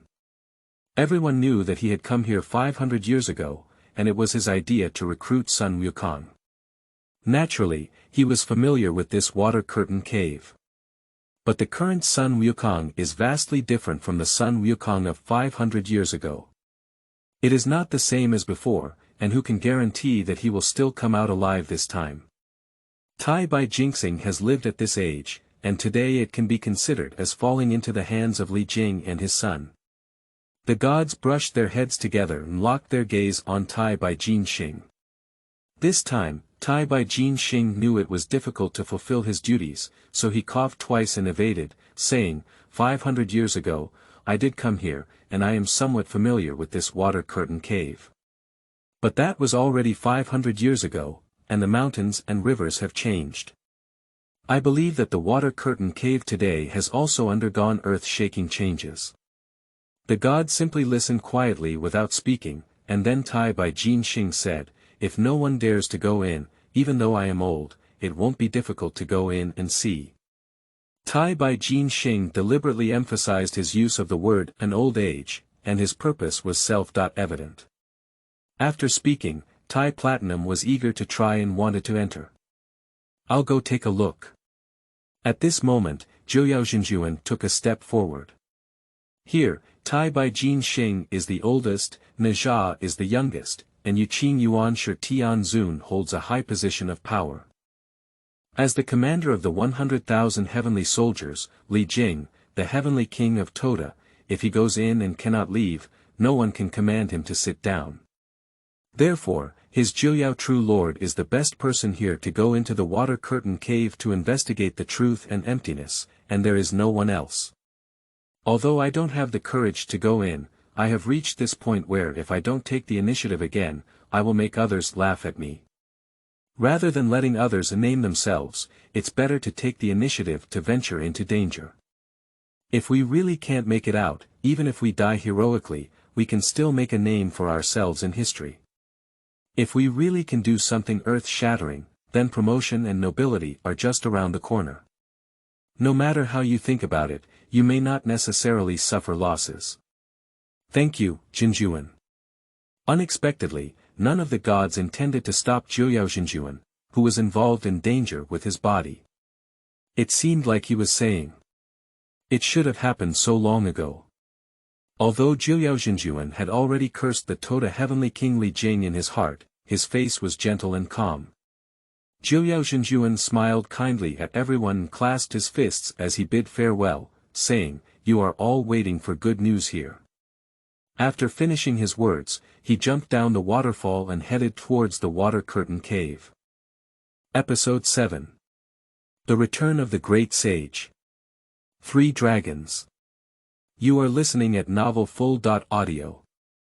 Jiuyao Jinjuan had no idea that there was another cave in the water curtain cave. He suddenly acted and plunged into the waterfall of the water curtain cave, about to enter the cave. However, Sun Wukong had already set up a barrier in the waterfall that flowed straight down. Jiuyao Jinjuan plunged into it with one head, his mind aching, as if he had hit a stone, causing him to see stars in his eyes. He groaned and fell into the pool below the waterfall.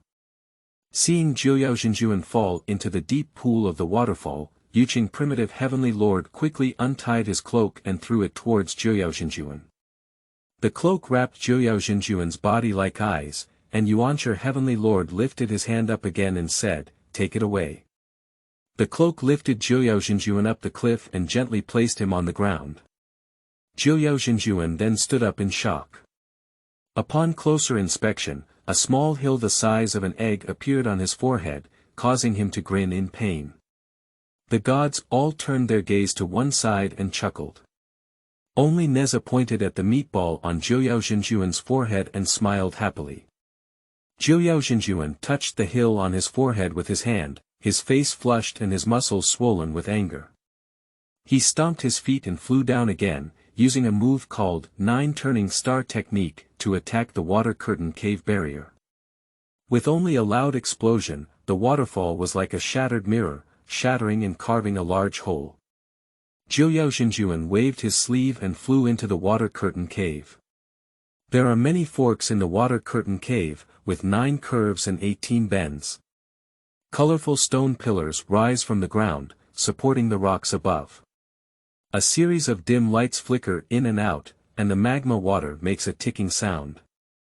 I don't know which fork to go through, so I randomly found a fork hole to drill into. But I never wanted to enter from the left, wandered around for a while, and then walked out from the fork on the right. Jiuyao Jinjuan also had a persistent spirit. One road was impassable, and then he changed to a different hole to enter. However, after walking through 7 or 8 different holes in a row, he inexplicably walked out again, unable to enter the depths of that hole. Helpless at all, Jiuyao Jinjuan had to retreat and discuss with everyone before making a decision. "Did you see that monkey?" Neza was the first to ask when he saw Jiuyao Jinjuan come out, "Is that monkey inside?" Jiuyao Jinjuan shook his head and said, "That cave is very strange, with many branching holes. I have walked through all the holes, but I couldn't go deep enough, so I can only come back. Is it really so mysterious?" Neza looked up at Jiuyao Jinjuan, who had a dejected expression, and waited for his reply. "If you don't believe it, you can go inside and take a look," Jiuyao Jinjuan replied helplessly. "I'll go take a look," Neza said. Before Toda Heavenly King Li Jing could react, he had already flown down and in the blink of an eye, entered the water curtain cave. Not long after his departure, Neza flew back and Jiuyao approached him and asked, "Did you go in?" "I really can't go in," Neza shook his head and said. So everyone looked at each other, unsure of what to do. It truly fulfilled the words of Tai by Jin Xing: the mountains and rivers have changed, and now the water curtain cave is no longer what it used to be. Tai Shang Lao Jun dared not neglect the decree of the Jade Emperor and hurried to Guanjianku. But to my surprise, Yang Jian, the god of Erlang, was not at the mansion. The receptionist of the Supreme Lord was a book boy. "When will Erlang Jinjuan come back?" Tai Shang Lao Jun couldn't sit still for a long time. After waiting for 3 hours without seeing Yang Jian return to his mansion, he asked the book boy, "Where have you been?" The book boy shook his head, indicating that he didn't know. Helplessly, the Supreme Lord expressed his intention and said, "If your master comes back, please make sure to tell him that the Jade Emperor's heavenly edict will restore him to his post." After finishing speaking, he handed the Jade Emperor's heavenly edict to the book boy.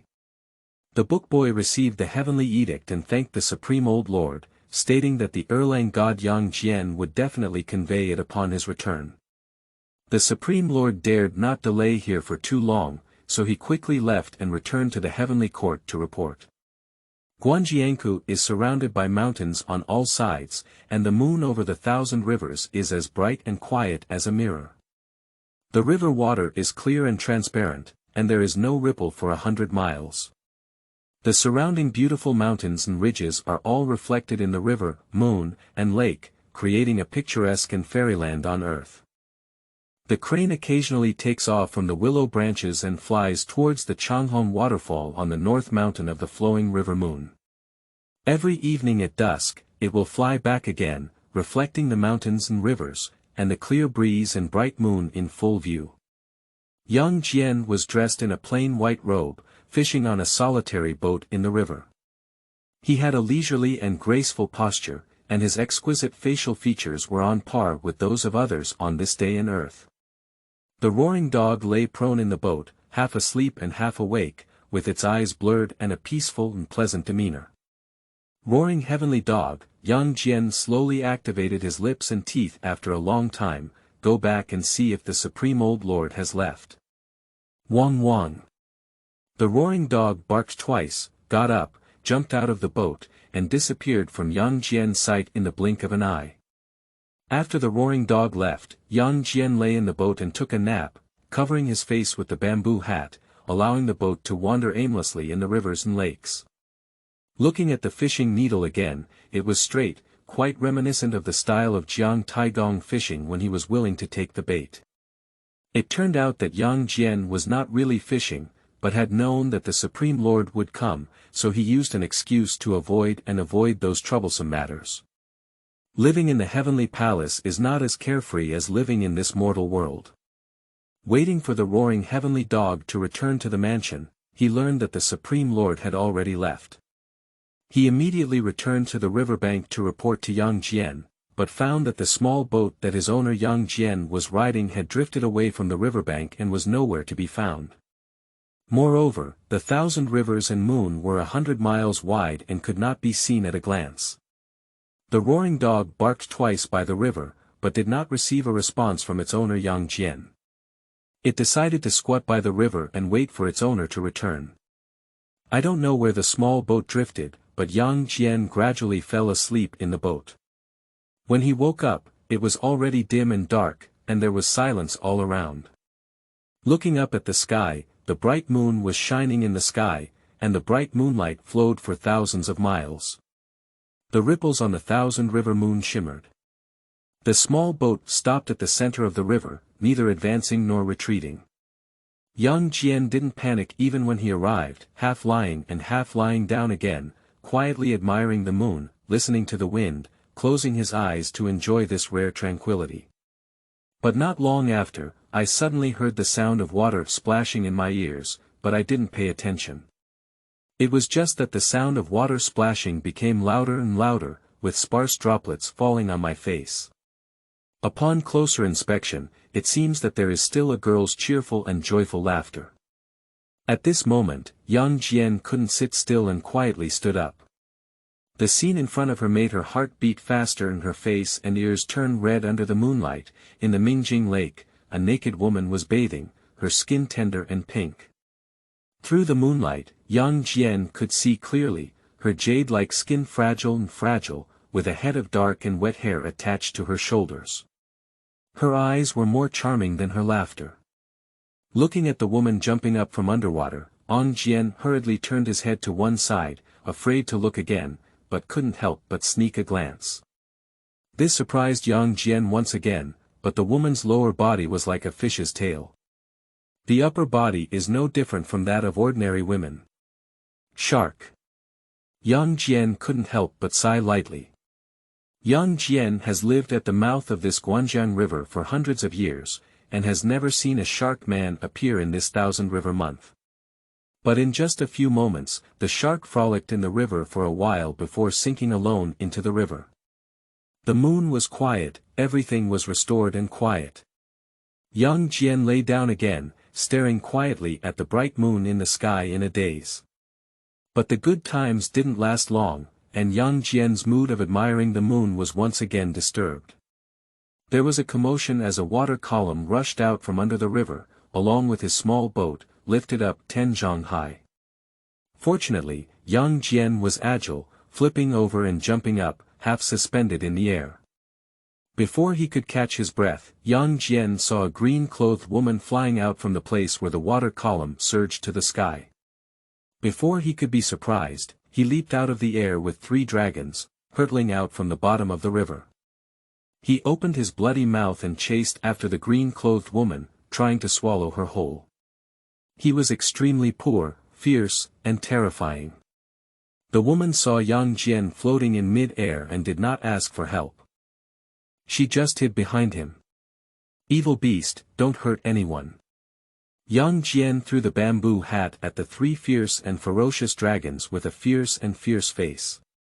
But it was swallowed by the 3 dragons in one gulp, and then rushed towards Yang Jian and the woman with open teeth and claws.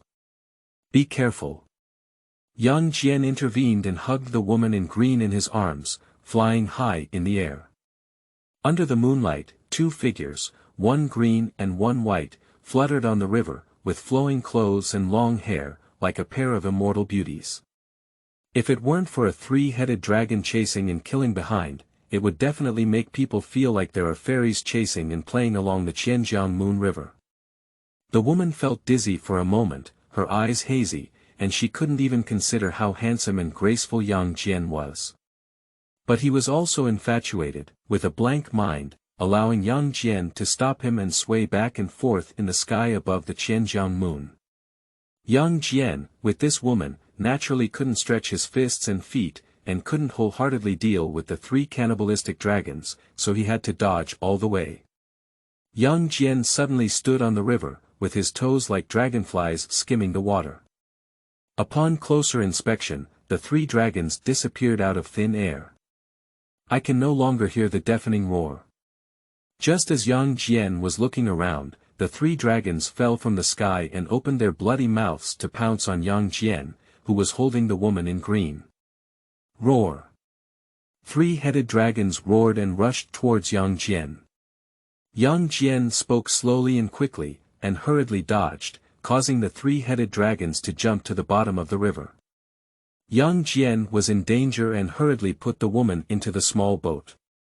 He opened the folding fan and gently waved it towards the small boat, which flew straight towards the Guanjiang port as if rowing. As long as the woman is safely sent ashore, Yang Jian will no longer have any worries. Open the folding fan and stand in the river, standing on one foot on the surface of the river. Open the folding fan and calmly wait for the reappearance of the 3 dragons.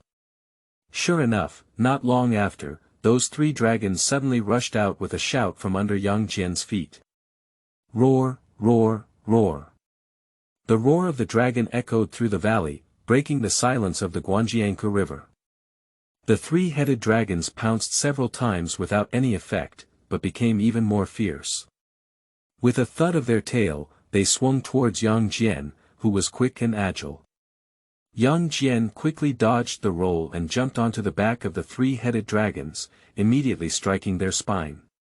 The three-headed dragons writhed in pain, jumping up and down, roaring incessantly, but couldn't get rid of Yang Jian. In order to get rid of Yang Jian, the three-headed dragons made a loud splash and rushed into the bottom of the river. Yang Jian broke away from the back of the three-headed dragons and flew in mid-air, with a folding fan rotating in mid-air. A white arc drew an 8 trigrams pattern on the river surface, covering the position where the three-headed dragons jumped down. The three-headed dragons failed to pursue the shark and were unable to fight as hard as Yang Jian. They had intended to sneak into the bottom of the river and take this opportunity to escape, but were sealed and unable to break free by Yang Jian's seal. Struggling at the bottom of the river for a moment, I finally couldn't bear to surface. Yang Jian saw the 3 dragons rising out of the water, and immediately flew forward. He swung his folding fan like a sharp knife towards the 3 dragons, only to see a white light flash that could burn people's eyes. The 3 dragons were cut into 3 sections by the arc light, and fell into the river with a thump. Yang Jian still refused to stop and stepped forward to kick the heads of the 3 dragons. The 3 dragons let out a mournful cry, losing all their spiritual energy and their bones scattered. Yang Jian drew out 3 dragon spines and horns, using the horns as the blade and the spine as the handle, and combined them into a divine weapon through the movement of true qi. Thinking to himself, he said, "Evil beasts are evil beasts. Even if one has practiced for 1,000 years, it would be in vain." Looking at the weapon in his hand again, he exclaimed with joy, "A 1,000-year-old dragon vein and 100-year-old dragon horn are truly a weapon that can be said to be in one's hand. Let's call you the blade-destroying spear." With a hearty smile, he walked contentedly on the river surface, flying towards the direction of the riverbank like a dragonfly skimming the water. Episode 8. The Return of the Great Sage. Tears of the Goddess. You are listening at novelfull.audio. Yang Jian took advantage of the night and soon arrived at the riverbank. The howling dog lay prone on the riverbank and barked twice, pacing around the small boat. The woman in the boat dared not move around, afraid that the howling dog would bite her. Roaring dogs, no disrespect. Yang Jian scolded the roaring dogs. The howling dog is inherently spiritual. After listening to its owner's words, it obediently lies down and no longer barks. Yang Jian returned in the wind and landed gracefully. He put away his folding fan and walked to the side of the small boat, asking the woman in the boat, "Miss, haven't you been injured?" The woman looked up slightly and glanced at Yang Jian, then gently shook her head and said in a soft voice, "Thank you for saving me, young master. Fortunately, I am unharmed." Yang Jian looked at the sky. The moonlight was already deep, and when a gentle breeze blew, ripples appeared on the river surface, the lotus flowers on the shore are blooming brilliantly, and the spring breeze blows. The lotus seeds sway unsteadily, and the fragrance of the lotus flowers is overflowing. It's already late at night, I wonder where the girl lives. Yang Jian opened the folding fan and said, "If you don't mind, I can take the girl back. The little woman lives at the end of the 1,000 rivers and the moon." The woman spoke slightly, "But the only shelter has been destroyed by those 3 dragons, and there is no place to stay here anymore." After hearing this, Yang Jian seemed to want to say something, but at that moment, the roaring dog barked twice beside him, confused, but Yang Jian understood the meaning of the roaring dog. "So, is the girl a dragon shark?" Yang Jian raised his folding fan and gazed into the river, feeling 1,000 emotions in his heart. The dragon shark can also be considered a branch of the dragon tribe's descendants, but the shark clan is rare to this day. Among the dragon tribe, the shark is relatively weak in strength and influence, and is usually bullied by the dragon tribe's branch, the spirit snake clan. The dragon clan is also a branch of the dragon clan. If it weren't for Yang Jian's intervention just now, she would have been the prey of the 3 dragons. There are 6 branches of the dragon clan. The shark, the dragon, the black dragon, the true dragon, the golden dragon, and the spirit snake. Among them, the shark is the weakest in power. But Yang Jian didn't expect to see the appearance of a shark and a dragon in his small Qianjiang month. Yes, the little woman came to this Qianjianji 10 years ago and stayed there. The woman said, but she never expected to meet 3 dragons. If it weren't for the young master's help, she would probably have been hit by the poisonous claws of 3 dragons. After the woman finished speaking, she stood up and bowed to Yang Jian.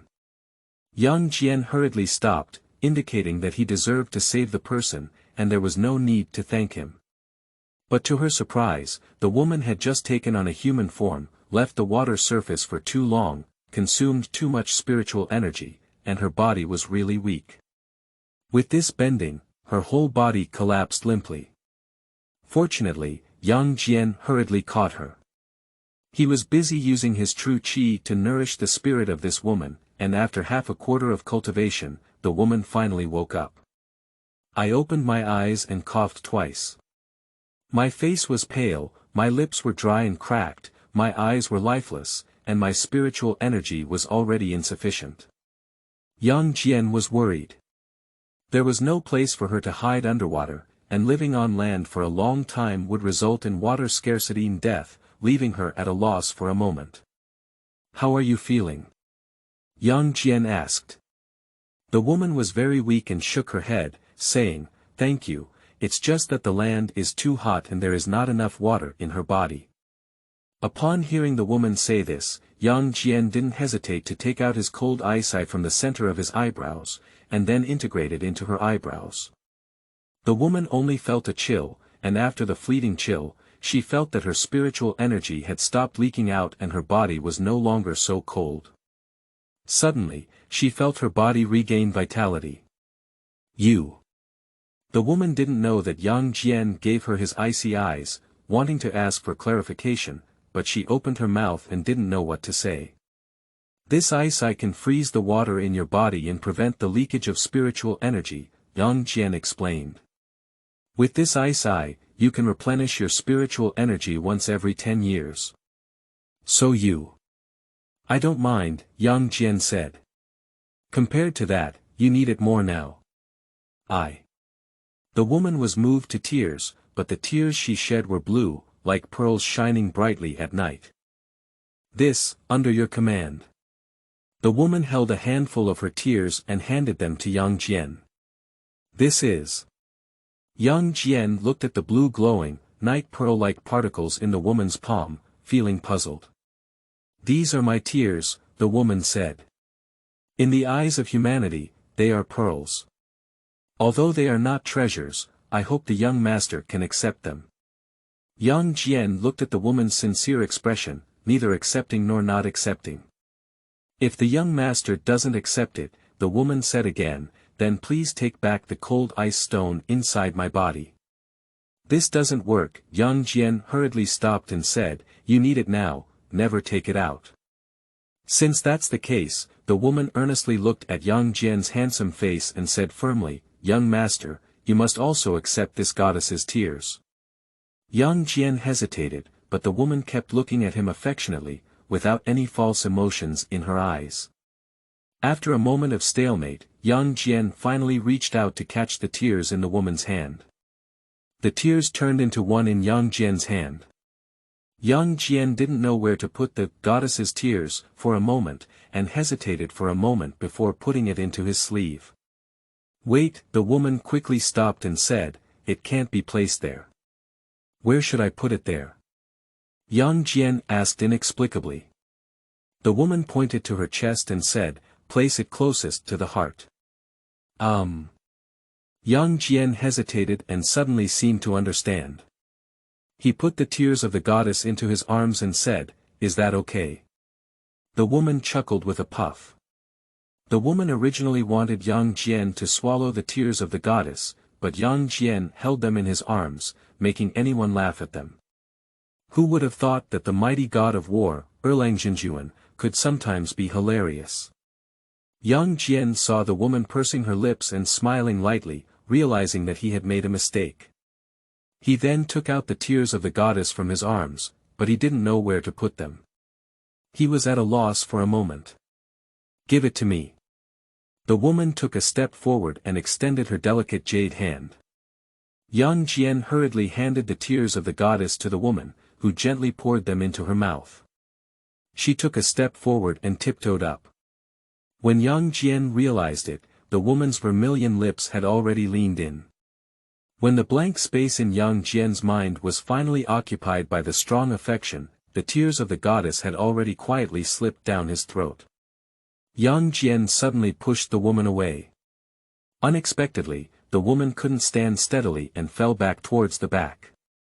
Yang Jian regained his senses and felt that he was too impolite, so he hurriedly wanted to catch the woman. This time, it was even more unfortunate. He caught the woman's belt. With a loud cry, Yang Jian pulled away the woman's belt.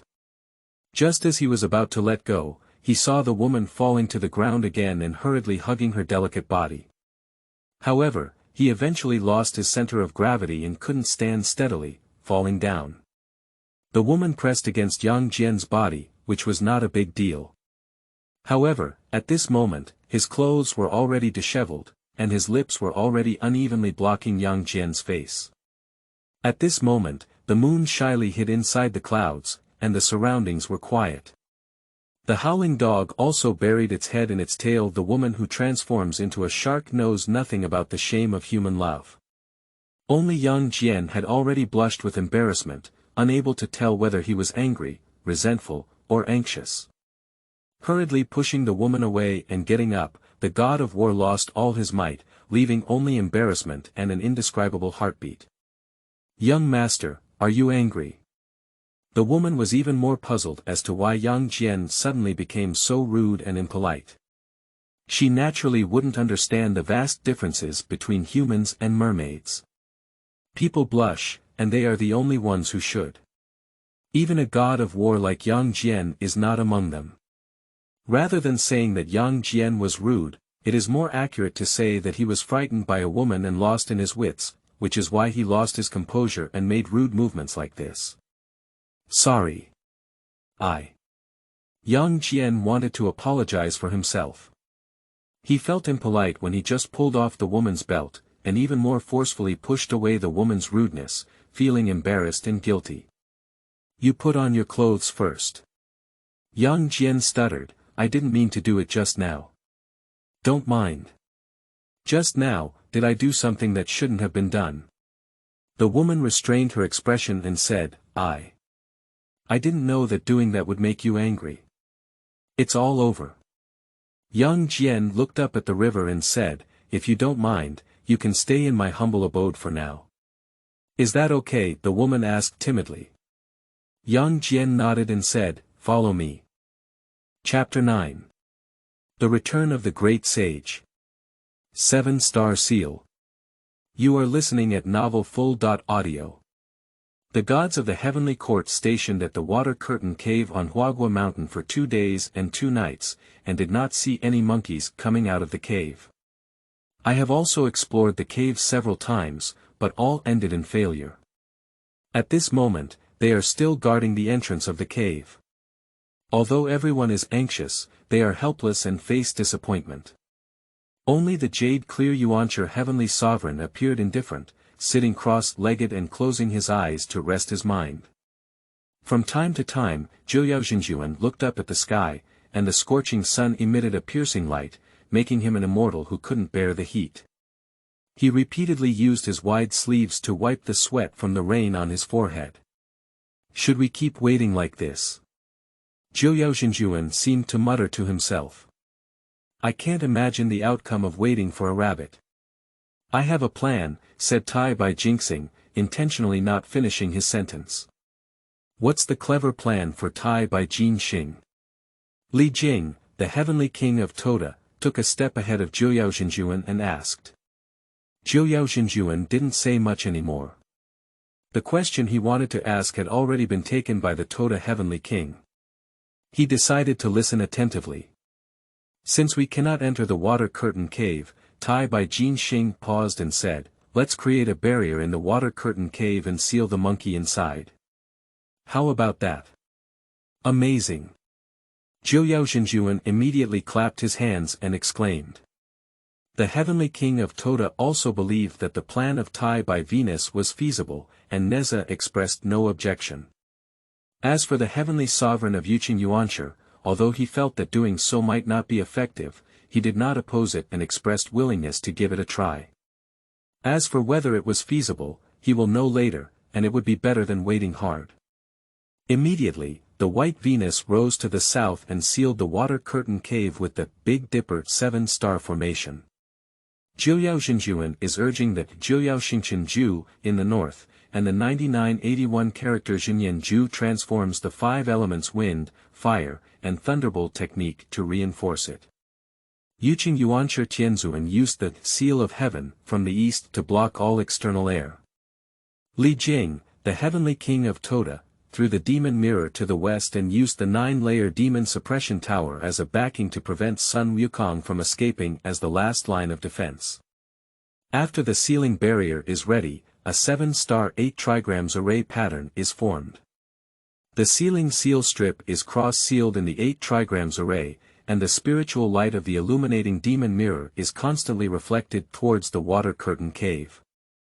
The locking demon tower is located behind the illuminating demon mirror. Sealing the heavenly seal blocks all air from flowing into the water curtain cave. Within a day, there will naturally be a lack of air inside the cave, and Sun Wukong will not be able to come out for ventilation. However, even if he wants to come out, it may be difficult because the cave entrance has already been sealed. If Sun Wukong breaks through the seal, there will be the last line of defense between the locking demon tower and the illuminating demon mirror. When the illuminating demon mirror shines, Sun Wukong will be exposed to the sun and will eventually be sucked in and suppressed by the locking demon tower. After everything was ready, the gods breathed a sigh of relief, and the rest was waiting for Sun Wukong to submit. At that time, they would just be catching turtles in a jar. Whether Sun Wukong was dead or alive, they would definitely not escape the palm of the gods. But it is unknown whether the fact happened as they imagined. The great sage returned, and many little demons came to pay their respects. Sun Wukong held a banquet and drank heavily for 3 days and 3 nights. However, which little demons could not drink for 3 days and 3 nights. In the morning of the 2nd day, half of them collapsed, and the rest could not hold on to the morning of the 3rd day. Hundreds of monkeys and monkeys inside the cave, along with numerous small monsters, are all lying or lying down, drunk and unconscious. Sun Wukong held the wine jar in his arms, but also looked drunk. He raised his head, opened his mouth, and poured the best wine from the jar into his mouth. He drank half of it, spilled half, and his clothes were already soaked in the wine. Chaos came from the endless sea and suddenly turned into a black smoke from the ground inside the water curtain cave. With his eyes scanning the small monsters lying around him, he couldn't help but shake his head and look contemptuous. He approached Sun Wukong, grabbed the wine jar from his hand, and threw it aside, shattering it with a loud bang. Sun Wukong let out a deep hiccup, rolled his eyes and looked at Chaos. Suddenly, he stood up and stumbled back into the chaotic pile of wine jars to find a drink. Picking up a wine jar with his head high, he planned to take a strong sip, but there was not a drop of wine in the jar. Throwing the empty wine jar aside again, with a loud bang, the jar shattered and debris flew all over the ground. There was no wine left in the jar, and the one on the right was still empty. After flipping through 7 or 8 empty wine jars, Sun Wukong stood up in frustration and walked unsteadily outside the cave. Not long after, he came back again, walking with ups and downs, 1 foot deep and 1 foot shallow, and his feet drifting. "Monkey, 500 years ago you didn't seem to know how to drink," Chaos said as he sat on Sun Wukong's chair covered in tiger skin and scolded him. Chaos is a bit worried that Sun Wukong might miss the plan and ruin the big deal after getting drunk. "You don't know." Sun Wukong just stopped and said, 500 years ago, when my grandson caused a big uproar in the heavenly palace, you didn't know where to take his milk. The heavenly palace's century-old wine, 1,000-year-old peaches, and 10,000-year-old golden pills have all been tasted by my grandson.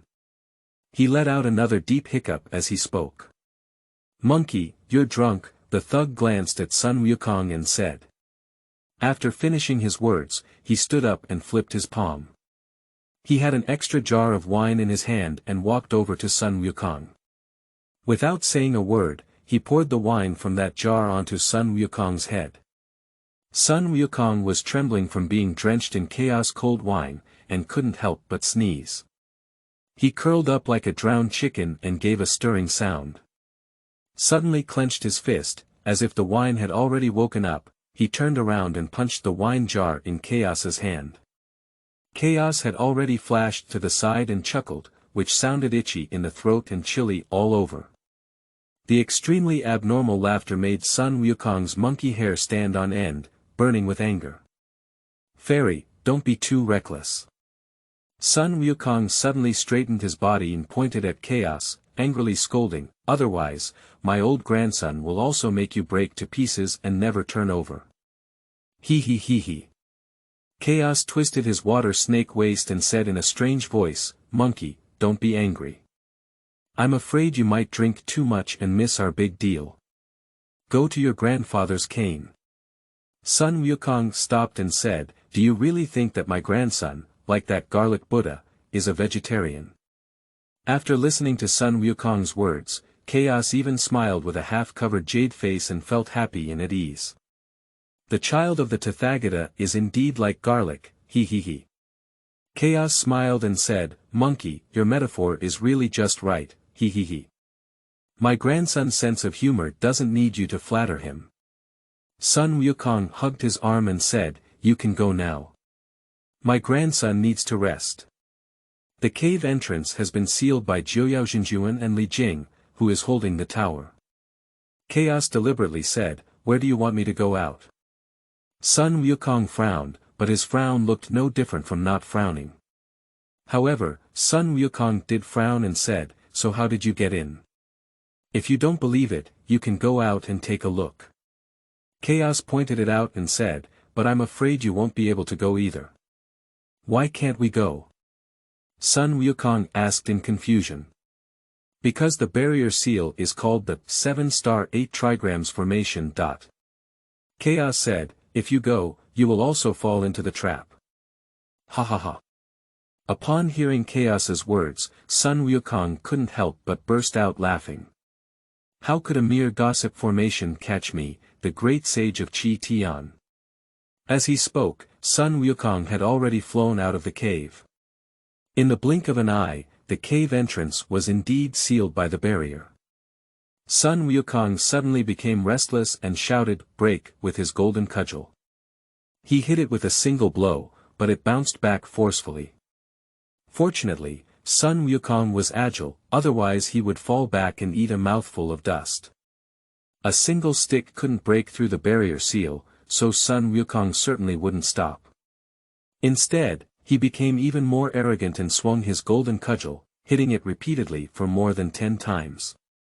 However, the barrier remained motionless and showed no signs of damage. It was indeed a 7-star 8 trigrams formation, and Sun Wukong had no control over what it was. He pounded it recklessly, but in the end, it was fruitless. However, he was exhausted and stood in front of the barrier with a stick, pacing back and forth. He was furious and his eyes were burning with anger, as if he could spew out fire. This barrier occupies the southeast, northwest, and 4 divine positions. Chaos suddenly came to Sun Wukong's back and said, "And it occupies the heavens, the earth, the people, and the 7 stars and 8 positions.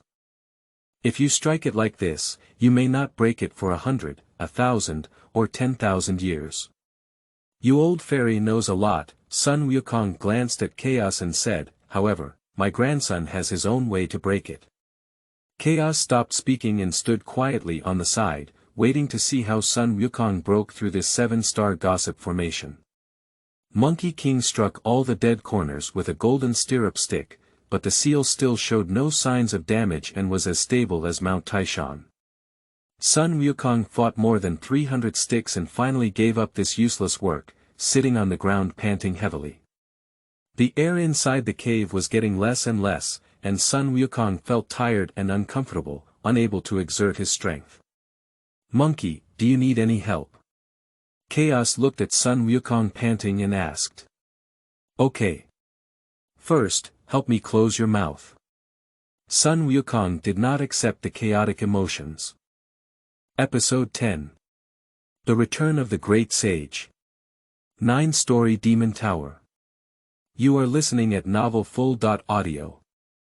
Chaos held hands and stood on the side, watching Sun Wukong use his golden cudgel to strike the 7-star 8 trigrams formation with 1, 2, 3.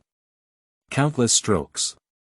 Sun Wukong refused to give up, on the one hand because of face, and on the other hand. It was still because of face.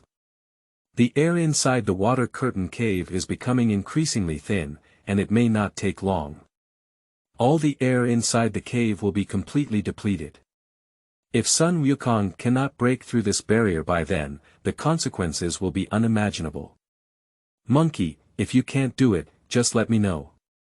Chaos said on the side, "Based on our years of friendship, I won't laugh at you." Sun Wukong gave Chaos a glare and remained silent. There is no way to make Sun Wukong give up. But no matter how Sun Wukong attacked the barrier, there was no progress at all. Sun Wukong felt that his entire strength could not be exerted. The air was finally exhausted, and Sun Wukong was finally tired and lying down, but he gritted his teeth and stood up. Chaos looked at Sun Wukong, who was physically exhausted but still wanted to show off his strength, and couldn't help but shake his head. "Ah!" Sun Wukong stood up, gritting his teeth with a golden cudgel and tapping his head. It was true that he had drunk too much, and now the alcohol was hitting his head, causing severe pain. Coupled with the thin air, his limbs were numb and powerless. Although his mind was buzzing with pain, Sun Wukong was thinking about what Chaos had just said. The 7-star and 8 trigrams formation occupies the positions of the gods in all directions, and has the support of favorable timing, location, and people. It is definitely not an easy task to break through, but this 7-star and 8 trigrams formation is not an indestructible formation. Just now, Chaos can come in and naturally it can go out. Sun Wukong suddenly transformed into a wisp of white smoke and disappeared underground. Seeing this, Chaos raised his lips and smiled happily, finally enlightened. With these words, he transformed into a black mist and disappeared into the stone peak, disappearing without a trace in the blink of an eye. The gods such as Jiuyao and Taibai Jinxing were still guarding outside the water curtain cave. They could clearly see the scene of Sun Wukong struggling inside the cave just now, and each one was overjoyed. I boasted that the 7-star and 8 trigrams formation was indeed successful, and praised Taibai Jinxing for a while. I only waited for 1 day before lifting the barrier, so that I could bring Sun Wukong's body back to the heavenly court to invite merit.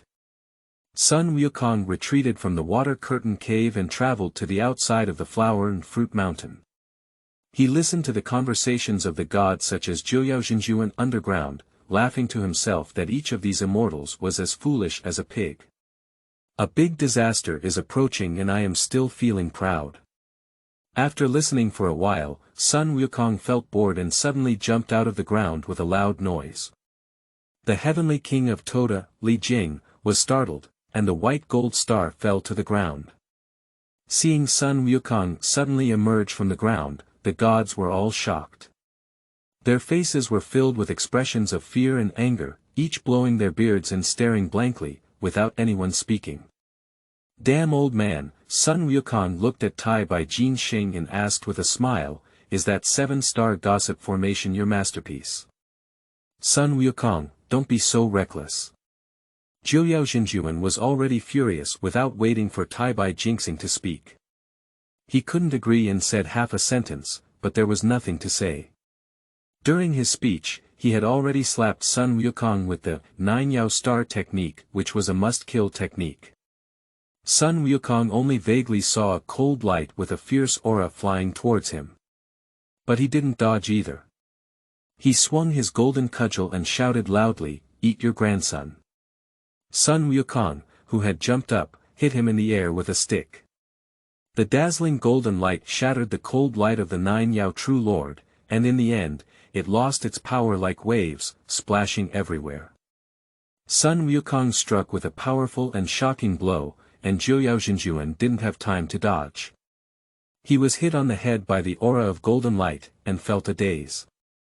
Jiuyao 3 souls flew out, and his 7 souls went out of his body. He suddenly collapsed in a daze. Toda Heavenly King Li Jing immediately collected the 9-story demon suppression tower and the 1,000-faced demon mirror that were half suspended in the sky, and went to besiege Sun Wukong. Bold monster monkey, watch me look at the demon mirror. Li Jing, the Heavenly King holding the tower, flew in mid-air and threw the demon mirror in his hand into the air, instantly transforming into 1,000 mirrors, trapping Sun Wukong in all directions. Sun Wukong looked around and saw his own face in all directions. After all, Sun Wukong had no heart and was extremely fierce. Now that he saw his face, his brain immediately buzzed, losing its sense of direction, and he was trapped in the array of thousands of demon mirrors. Neza saw that Sun Wukong had temporarily lost his combat power. Holding a red tassel and a Qianquan circle, he charged into the 1,000-faced demon mirror formation with the wind and fire will to pursue and kill Sun Wukong. Unexpectedly, Neza had just jumped into the array of 1,000-faced demon mirrors when Sun Wukong suddenly used his fiery golden eyes to spray 2 dazzling golden lights, which were even stronger than the light reflected back from the 1,000-faced demon mirrors. He could only hear the sound of shattered glass, and the demon mirrors in the hands of Li Tianwang, who was holding the tower, shattered in an instant. Monster monkey, let me catch you, young master.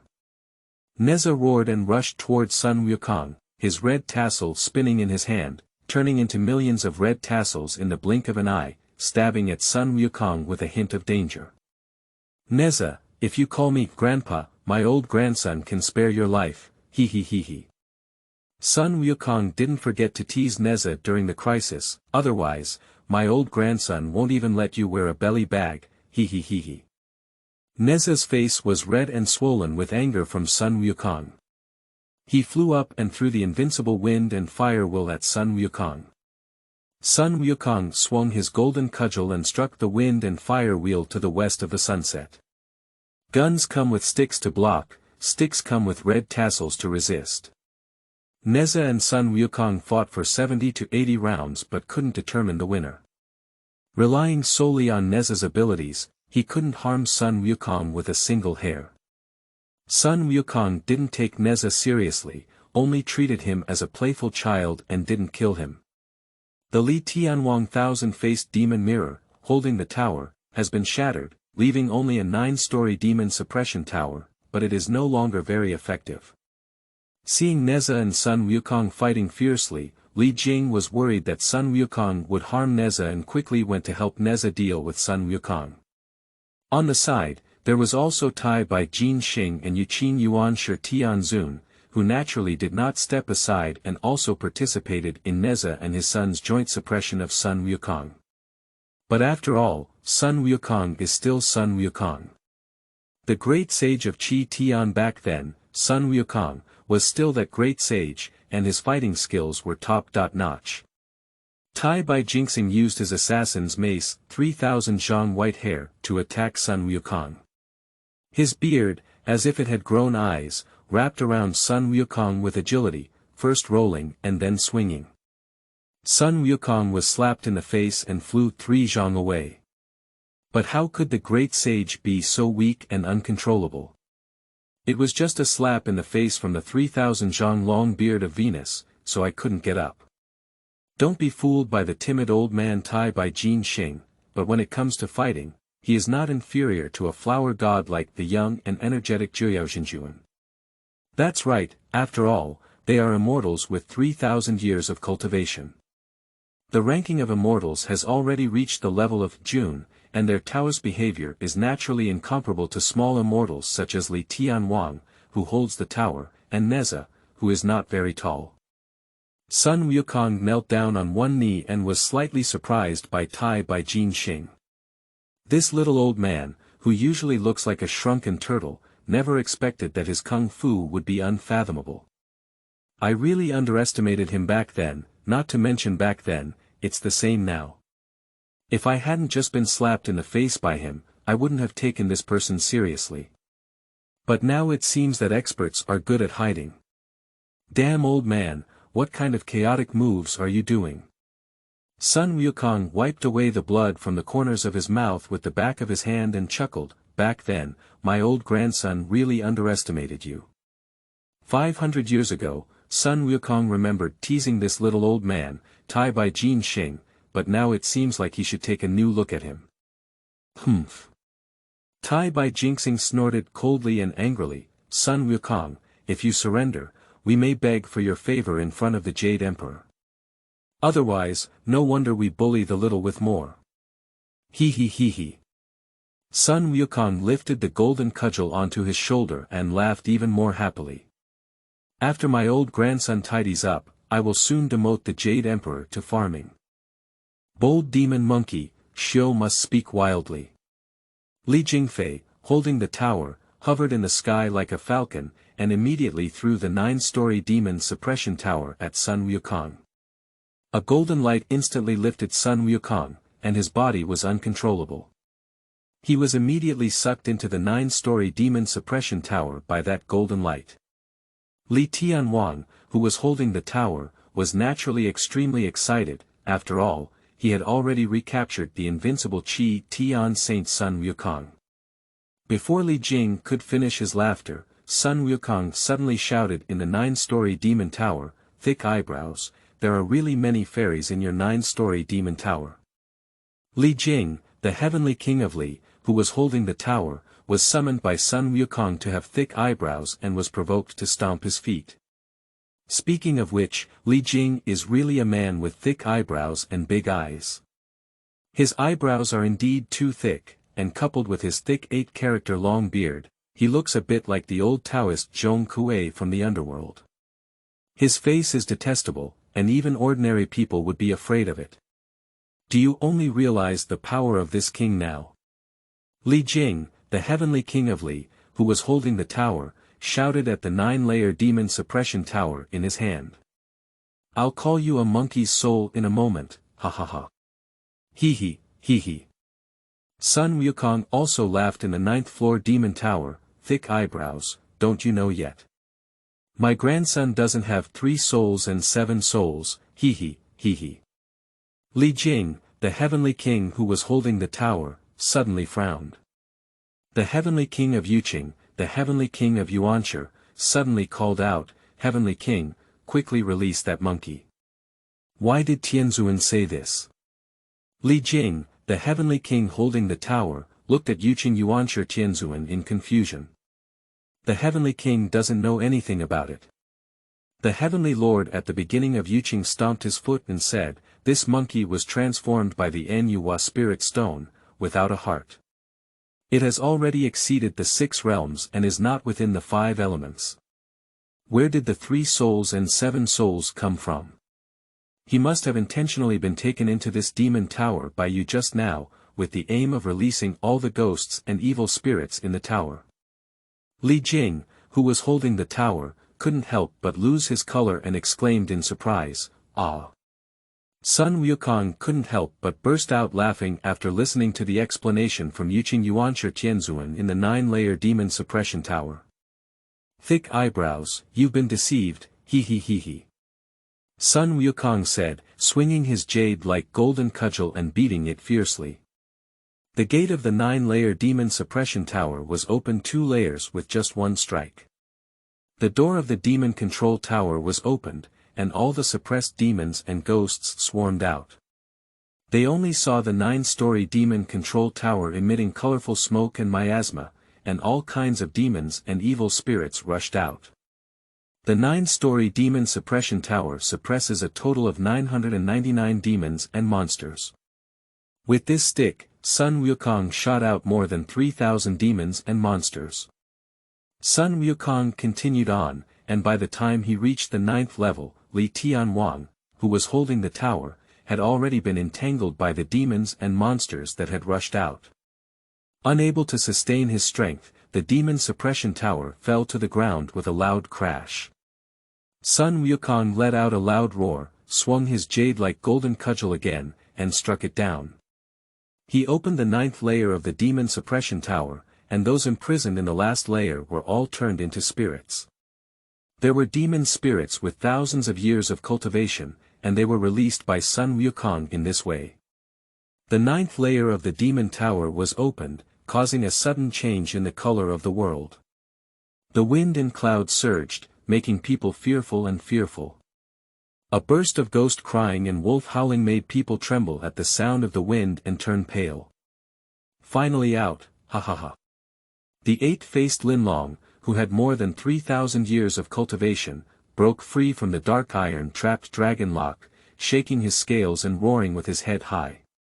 His eyes were sparkling with flames, and his dragon horns were as sharp as a sword. His white teeth trembled as he looked at them, and his exhaled breath blew a little demon to the ground. The 8-faced Linlong walked over and grabbed a tiger demon floating in front of him. With 2 rough and ugly dragon claws, he gently pinched and twisted the tiger demon's head off. Throw the head of the tiger demon towards Li Jing, the heavenly king holding the tower. The 999 demons and ghosts of the 9-story demon tower were all released by Sun Wukong and roamed between heaven and earth. At this moment, Li Jing, who couldn't even rely on the demon suppression tower, was scared out of control.